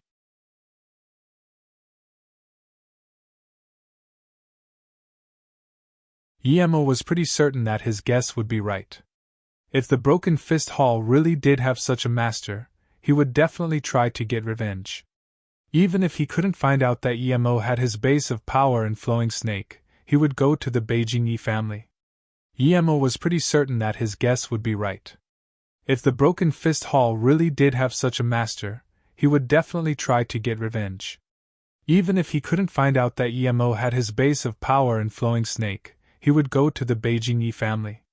Even if he didn't, he would definitely go to the Xianjiang Zhang family. Yet he hadn't gone to find him nor the Zhang family. This was strange. Someone who could kill Zhang Zhihui had to be at least at the latter Earth level stage. This kind of person shouldn't be afraid of him. Emo believed that what happened in Diansung couldn't have spread out. At most, some people maybe knew that he'd killed multiple Earth-level middle stage and primary stage He-Lu sect members. Before Emo left, he really wanted to burn this place down, but because it must have been hard for the ancients to build this place, he didn't do it in the end. Although he had no idea who might have killed Zhang Zhihui, Emo still called Suyuhua to tell her about it so that she could be on alert. Before Emo could dial the number though, his phone rung. Emo frowned. Normal numbers couldn't dial him, so who was this? "President, the call has gone through!" Somewhere in a high-level mansion in Beijing, a caller grabbed the phone in excitement. "What? I'm coming! Almost instantly, Han Zixing rushed to the phone and grabbed it. "Old brother Yi, your phone is really hard to reach.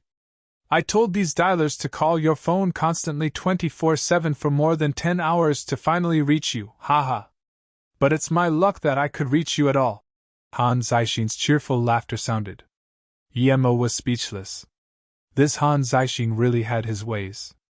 The first time when he was in Hong Kong, he called for a few days nonstop. And now, as soon as he took out his phone, it was reached again. Elder Han, what's up this time? Yemo asked speechlessly. He was so busy now that he couldn't even deal with his own things and cultivate. He really didn't want any further matters to deal with. Han Zixing laughed awkwardly. Sorry, I really need your help this time. Your stay in Beijing last time was really short, so, I was thinking Yemo quickly stopped him and said, Old Han, it's not your style to stutter. If there is something up, just say it. Han Zixing said, I really desperately need your help, can you come to Beijing? It's hard to talk on the phone. Yemo fell silent for a couple of seconds and said, Okay, wait for me, I'll come over in the afternoon. Han Zixing wasn't a bad person, and he had helped him many times. Even when the Heaven Squad were looking for trouble with him, Han Zixing still stood on his side.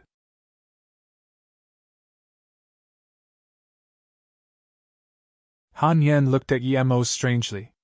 Yemo felt his nose awkwardly. I don't know, maybe I heard wrong. I knew you would know about it. Han Zixing clapped his hands and laughed. Han Zixing continued. Han Yen is representing her sect for this tournament, and I want you to help. You want me to instruct her? Yemo studied Han Yen. Her power was a bit too low, yellow level tertiary stage. Was the standard this low? Han Zixing stood up excitedly and said, If you could instruct her, then that would be even better. Yemo waved his hand helplessly. I cultivate different techniques from her, so no point in instructing her. Tell me, how else can I help? Although his relationship with Han Zixing wasn't bad, he didn't have that much chi increasing pills, so unless Han Zixing mentioned it himself, he wouldn't use them. Hearing this, Han Zixing wore a disappointed look, but that face immediately faded. He said fervently, Yen's sect is called the Guanghan sect. It's a very small sect. Although it's an outer hidden sect, it ranks at the very bottom. A sect like hers can only come to the tournament once every 3 times, which is 9 years. Now that it's 5 years in between every tournament, Guanghan sect can only come every 2 times. Each time, they only have 1 spot. Yemo frowned. If it's that prejudice, then why go? Han Yen smiled bitterly. Because the prize is very good each time. If you can enter the top 30, you get a black rising pill and a 500 million reward. The top 10 win those and an earth-level cultivation method on top. The top 3 can enter a spirit pond to cultivate in for 3 months. It's said that 1 month in there is more efficient than 1 year on the outside. Other than this, everyone gets a pill to reach the earth level. This isn't even the main thing. The main thing is a secret reward that the top 30 all have a chance of getting. Yemo thought, could that be a spirit well? If it was, then no matter how powerful the hidden sects were, he would be taking it for himself. As for the other rewards, they didn't interest Yemo. In fact, what I want the most is the top quality black rising pill. I don't even hope for the top 10. Han Yen said. In that case, why don't you just go compete? What can I help you with? Yemo asked strangely. Han Yen said with some embarrassment. Because during the tournament period, there have been frequent cases of killing before the tournament, so each sect sends a master to protect the contestant. We don't have a master in our sect, and my master is still recovering from her failure to reach the earth level. So you want me to protect you? Yemo asked.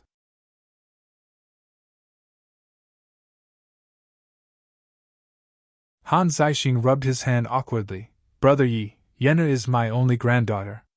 If something happens to her, I won't be able to handle it.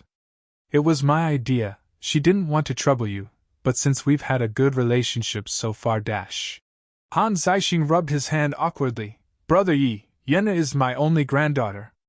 If something happens to her, I won't be able to handle it. It was my idea, she didn't want to trouble you, but since we've had a good relationship so far Yemo stopped Han Zixing. If Han Yen hadn't mentioned the spirit pond cultivation thing, he would have rather given 1 or 2 pills to Han Yen. These pills would be much more reliable than the black rising pill. But Yemo suspected that the spirit pond was a spirit well, and he wanted to go see it. Yemo immediately nodded. How long till the tournament, and where is it at? Do the participants have to fulfill any requirements? Han Yen at once replied. It's in 3 days at Broken Hill Peak in the Ghost City. Participants must be under 30, and have their own identity jade card. Then, Han Yen took out hers, which was a small card made with white jade. Okay, I agree. In 3 days I will be waiting for you at the Shiyu Hotel in the Ghost City. Yemo quickly agreed. Yemo knew about the Ghost City. Its real name was Guiqing City, but people were accustomed to calling it the Ghost City. He had been there before when he was searching for Luoying, so he knew about it. It was famous nationally and abroad. It attracted large amounts of tourists. But a few years ago, when some people claimed that it was haunted, newcomers started to decline. Although there weren't as many people as before, most people who went there nowadays had some power. Some were monks or Taoists, others were from the hidden sections. The Shiyu Hotel was the biggest hotel of the city. He had stayed there last time. Yemo also knew the boss since the hotel used to be haunted. He was a nice person, so Yemo gave him a magic 8 trigram plate to him for defense. Because the power of the magic artifact was much stronger than those runes and charms the monks and Taoists had given him, the boss respected Yemo greatly. Brother Yi, will you manage to book a room at Shiyu Hotel? Han Yen asked with surprise joyfully. What's wrong? Shiyu Hotel is a place where people usually stay at. Why wouldn't I get a spot? Yemo asked strangely. Han Yen's joy disappeared, she replied in disappointment. Because of the hidden sex tournament, you can't even book a room there. They are fully booked because of the sections. Not even government workers can get a room, so you won't be able to get one now. Yemo smiled. Other people might not, but that doesn't mean I can't. Just make sure to meet me there. Yemo trusted that the hotel's boss would be able to get him a room. Han Yen looked dubiously at Yemo, wondering if he was telling the truth. But Yemo's face was calm, and she couldn't see any doubt. Han Zixin put on a serious expression and said, I'll leave Yenna to you, old brother Yi. But I called you here today for an even more important matter. Seeing Yemo look at him with confusion, Han Zixin sighed. You know about last time's data report, right? It was about the space flower blueprint. You actually only gave a small part of it to Li Hu. This blueprint is very significant. Up until now, our researchers still can't understand what sort of genius could design it. Han Yen also looked at her grandpa strangely. Grandpa, it's amazing, but it can't be that great. Is it better than a spaceship? Han Zixin had a very serious expression. If the space flower gets developed, a spaceship would be a broken wooden ship next to it. The space flower blueprint really allows the possibility of a marine and air-based weaponry. It's power-efficient, fast, evasive, and easy to control. If the space flower is really built, it can destroy a country easily. Of course, I'm talking about a scenario in our current situation. When the radar systems become more advanced, not even the space flower will be able to go undetected. But the space flower can also constantly improve. Yemo asked confusedly. Is it really that strong? Han Zixin's expression became even more serious. The space flower blueprint is a blueprint that will begin a new era, but we only control a part of it.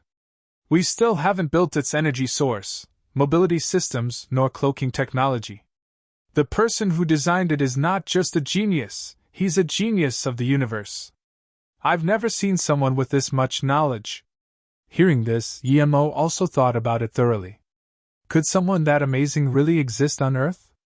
Or was that person also a transmigrator who came from a technological civilization like him? Han Zixin continued.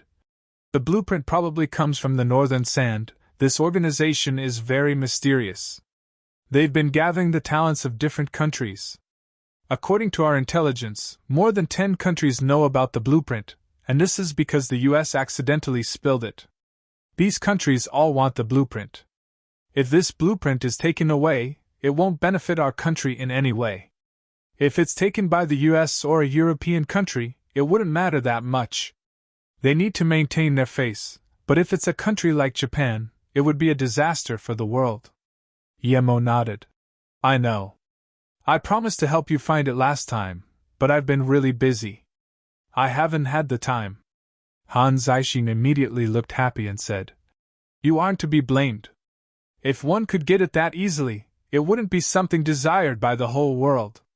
Since the US brought up the plan to steal it, they should be taking more the initiative, but for some reason, they've been dealing with something in the Pacific. I don't know what's going on. Of course, Emo knew why the US had been messing around with something in the Pacific. They were looking for the Black Sun Empire. The US wouldn't let such a threat slide. The HQ of Northern Sand is very well hidden. There are many, but no one has been able to find one up until now. Even if they did, they wouldn't dare scare them, or the blueprint would never touch the surface again. I presume the US knows about 1 or 2 bases, but they would never make public such info. Han Zaishin said worriedly. Emo wondered about if he could get the blueprint, whether he could sell it for a lot of money and use that money to buy land. Thinking about this, Emo realized that perhaps he needed to find that blueprint. And one more thing, if that blueprint was really that good, could he take it for himself? He wouldn't have a proper army for his land, but if he had that war machine, he could protect his city before he actually reached a certain power level.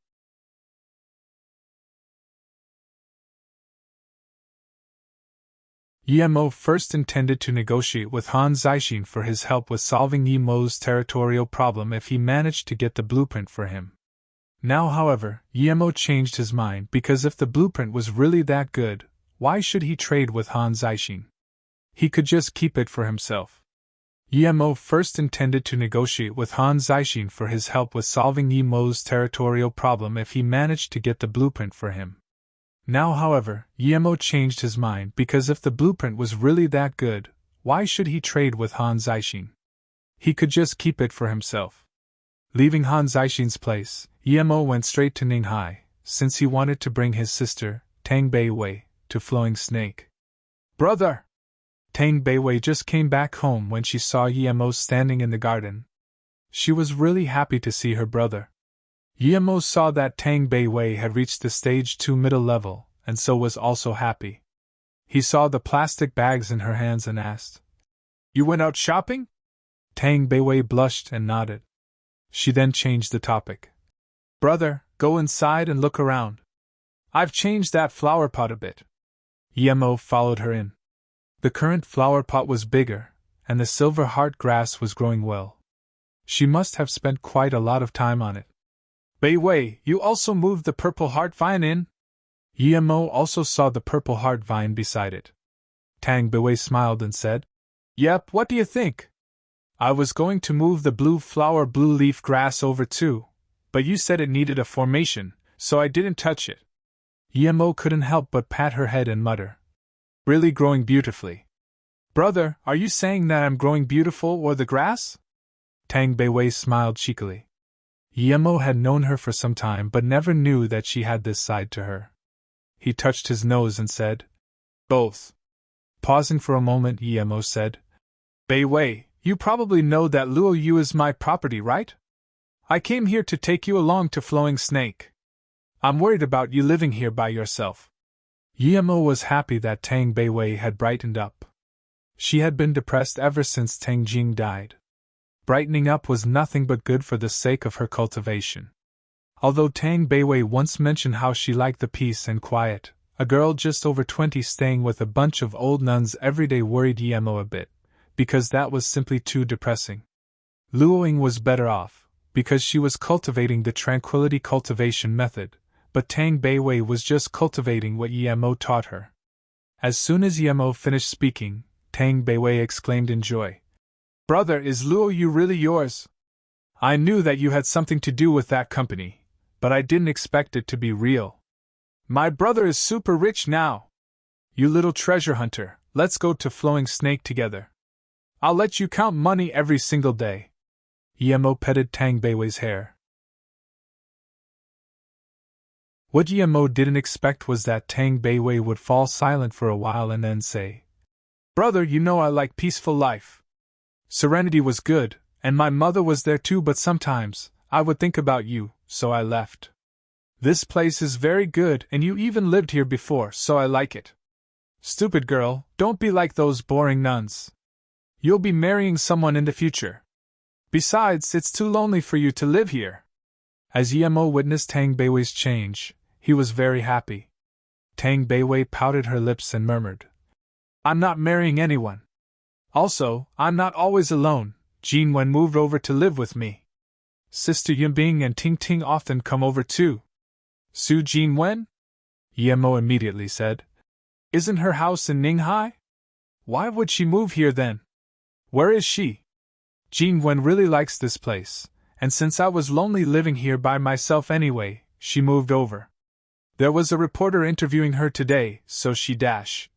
Before Tang Beiwei could finish her sentence, Su Jin Wen came walking in with a bag. Huh! Yemo, you're back? Su Jin Wen stood dazed as she saw Yemo talking to Tang Beiwei. Yemo smiled and said, Jin Wen, long time no see. Yes, it's been long indeed. Su Jin Wen had always been wanting to see Yemo, but now that she finally did, she realized that she had nothing to say. Tang Beiwei saw that the atmosphere was a little awkward, so she quickly brought out a few chairs. Sister Jin Wen, what did the reporter interview you about? Tang Beiwei broke the awkwardness. Su Jin Wen glanced at Yemo and said, The reporter is my friend, Xiao Lei. Yemo also knows her. She wanted to interview my dad, but he wasn't around, so she interviewed me. It's about my uncle, Su Heng, who used to be a mayor at Shitong but was framed and was said to have committed suicide. The truth came to light, and Xiao Lei wants to do a special report just on him. Yemo didn't expect this relationship. From the eyes with which Su Jin Wen looked at him, Yemo knew that Xiao Lei must have told her everything he had done. After a while, Su Jin Wen opened up and became more casual. Yemo, the Luo Yuan flowing snake is yours? Su Jin Wen suddenly asked. She immediately realized, though, that if Luo Yu wasn't Yemo's, how could Fei Yu have been chosen? This was obvious. Brother, you're really amazing. I saw the news too. That Yuanbei Corporation is really shameless, such hypocrites. By the way, brother, do you have any more of those face-preserving pills? Give one to Sister Jin Wen. The beauty pill she bought is really expensive. Tang Beiwei only realized after speaking that her words hadn't been very suitable.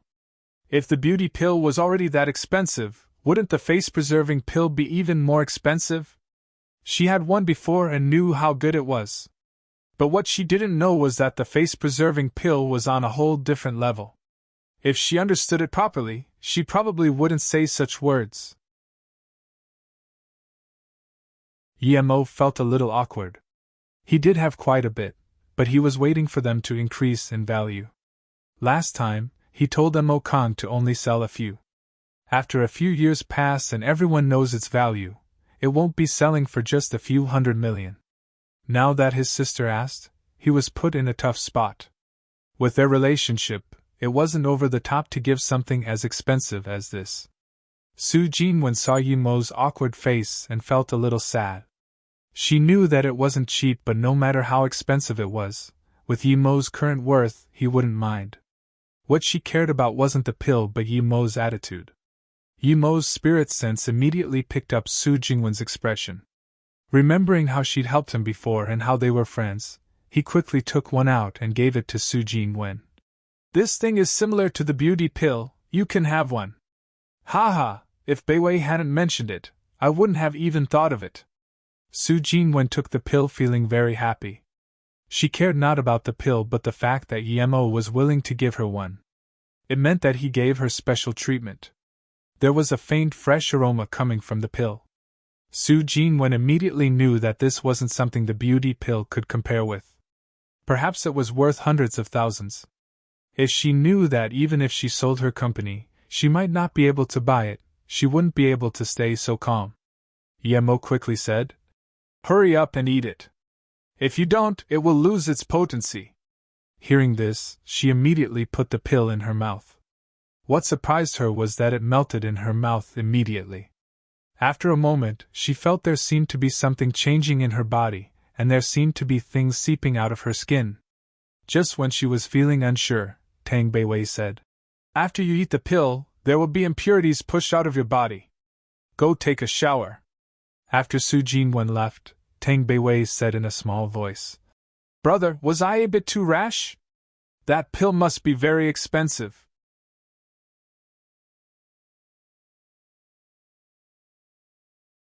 They weren't just expensive, they were absurdly priced. But in order to not cause her any mental burden, Emo only patted her hands and said, "Nah. I have a lot of these, but just don't do it again." They weren't just expensive, they were absurdly priced. But in order to not cause her any mental burden, Emo only patted her hands and said, "Nah. I have a lot of these, but just don't do it again." "Oh." Tang Beiwei glanced at Emo. She knew he wasn't telling the truth. Emo and Tang Beiwei chatted for a long time before Su Jinwen walked in. She couldn't believe the effects of the pill. She had had the beauty pill before, but compared to the face-preserving pill, it was nothing. The pill made her skin smooth like jade, and all of minor imperfections on her face were gone. That pill couldn't be cheap. It explained why Beiwei's skin was so admiring. She took that pill too. "Sister Jinwen, you were already very pretty, but now you're like a goddess," Tang Beiwei said exaggeratedly and walked up to her. Su Jinwen glanced at Emo, but she didn't thank him. She knew that the pill must be absurdly expensive. It wasn't for sale in the market yet, which meant that it couldn't be mass-produced. "Emo, are you busy these days? My mother wants to see you once, but she hasn't gotten the chance yet."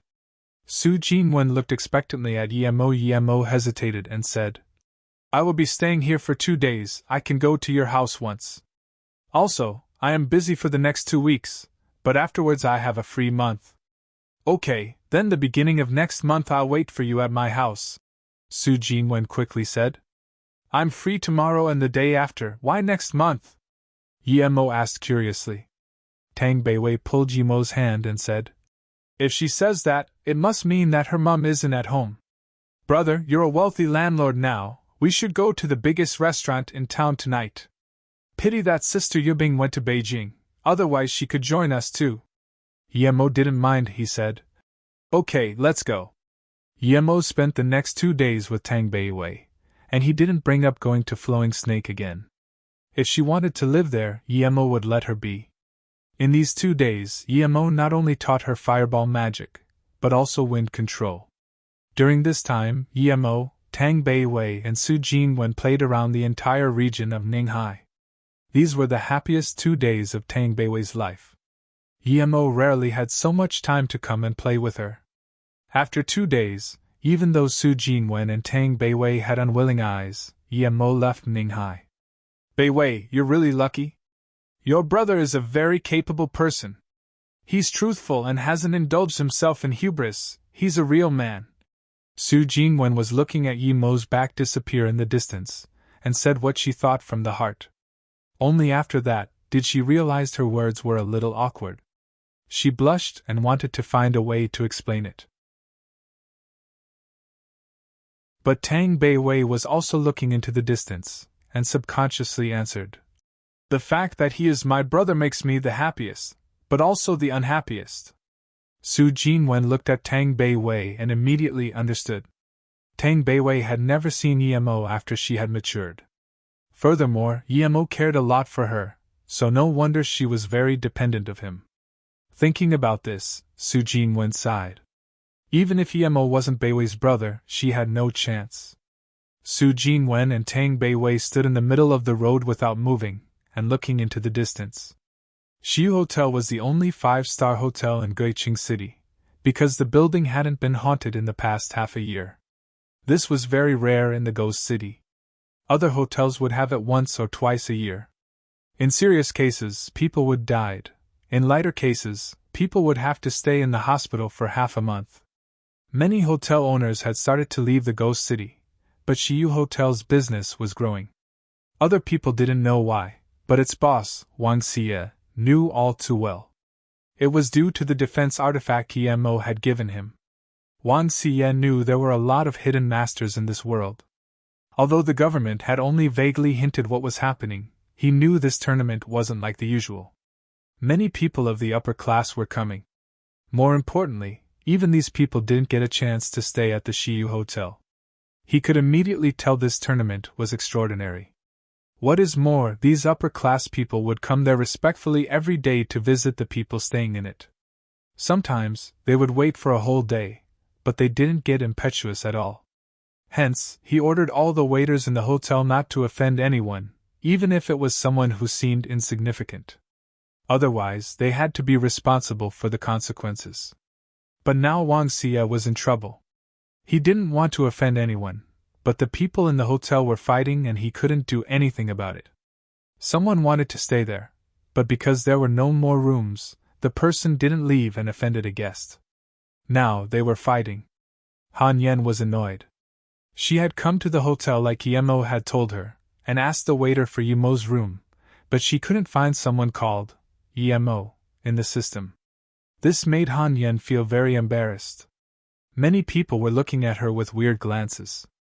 "Are you from the Guanghan sect?" Just when Han Yen didn't know what to do, a man in his 20s approached her and asked nonchalantly. Han Yen relaxed. It was easy to see it, as she wore the clothes of her sect. "Yes," Han Yen replied respectfully. The man said seriously, "Little girl, do you think a nobody from the Guanghan sect can get a room at Shiyu Hotel? Are you dreaming? Sai, it doesn't even matter if your sect came or not, why suffer for your face?" Seeing this man's serious expression, everyone laughed. Han Yan's blushed, but she didn't dare talk back.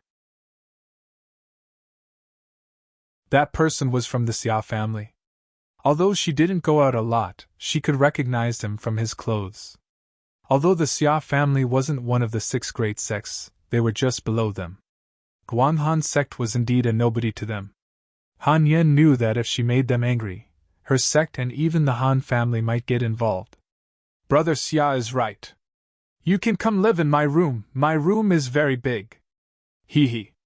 Although you're average looking, I don't mind." Someone in the audience smirked. There was another round of laughter. People in the hidden sects were always cultivating and rarely came out. They had no empathy, they had been taught that power was everything. No one would care about a weakling like Guanghan sect. F***ck your bullsh***. Why don't you go back and sleep with your mom? Han Yen finally burst out. She had always been treated with respect, since when did she accept to be humiliated like this? B***tch, you must not want to live. The man's face went cold, and dashed in front of Han Yen to slap her. You're tuning into the Phoenix Nights YouTube channel. Don't forget to subscribe and join us on this journey to catch the most captivating stories.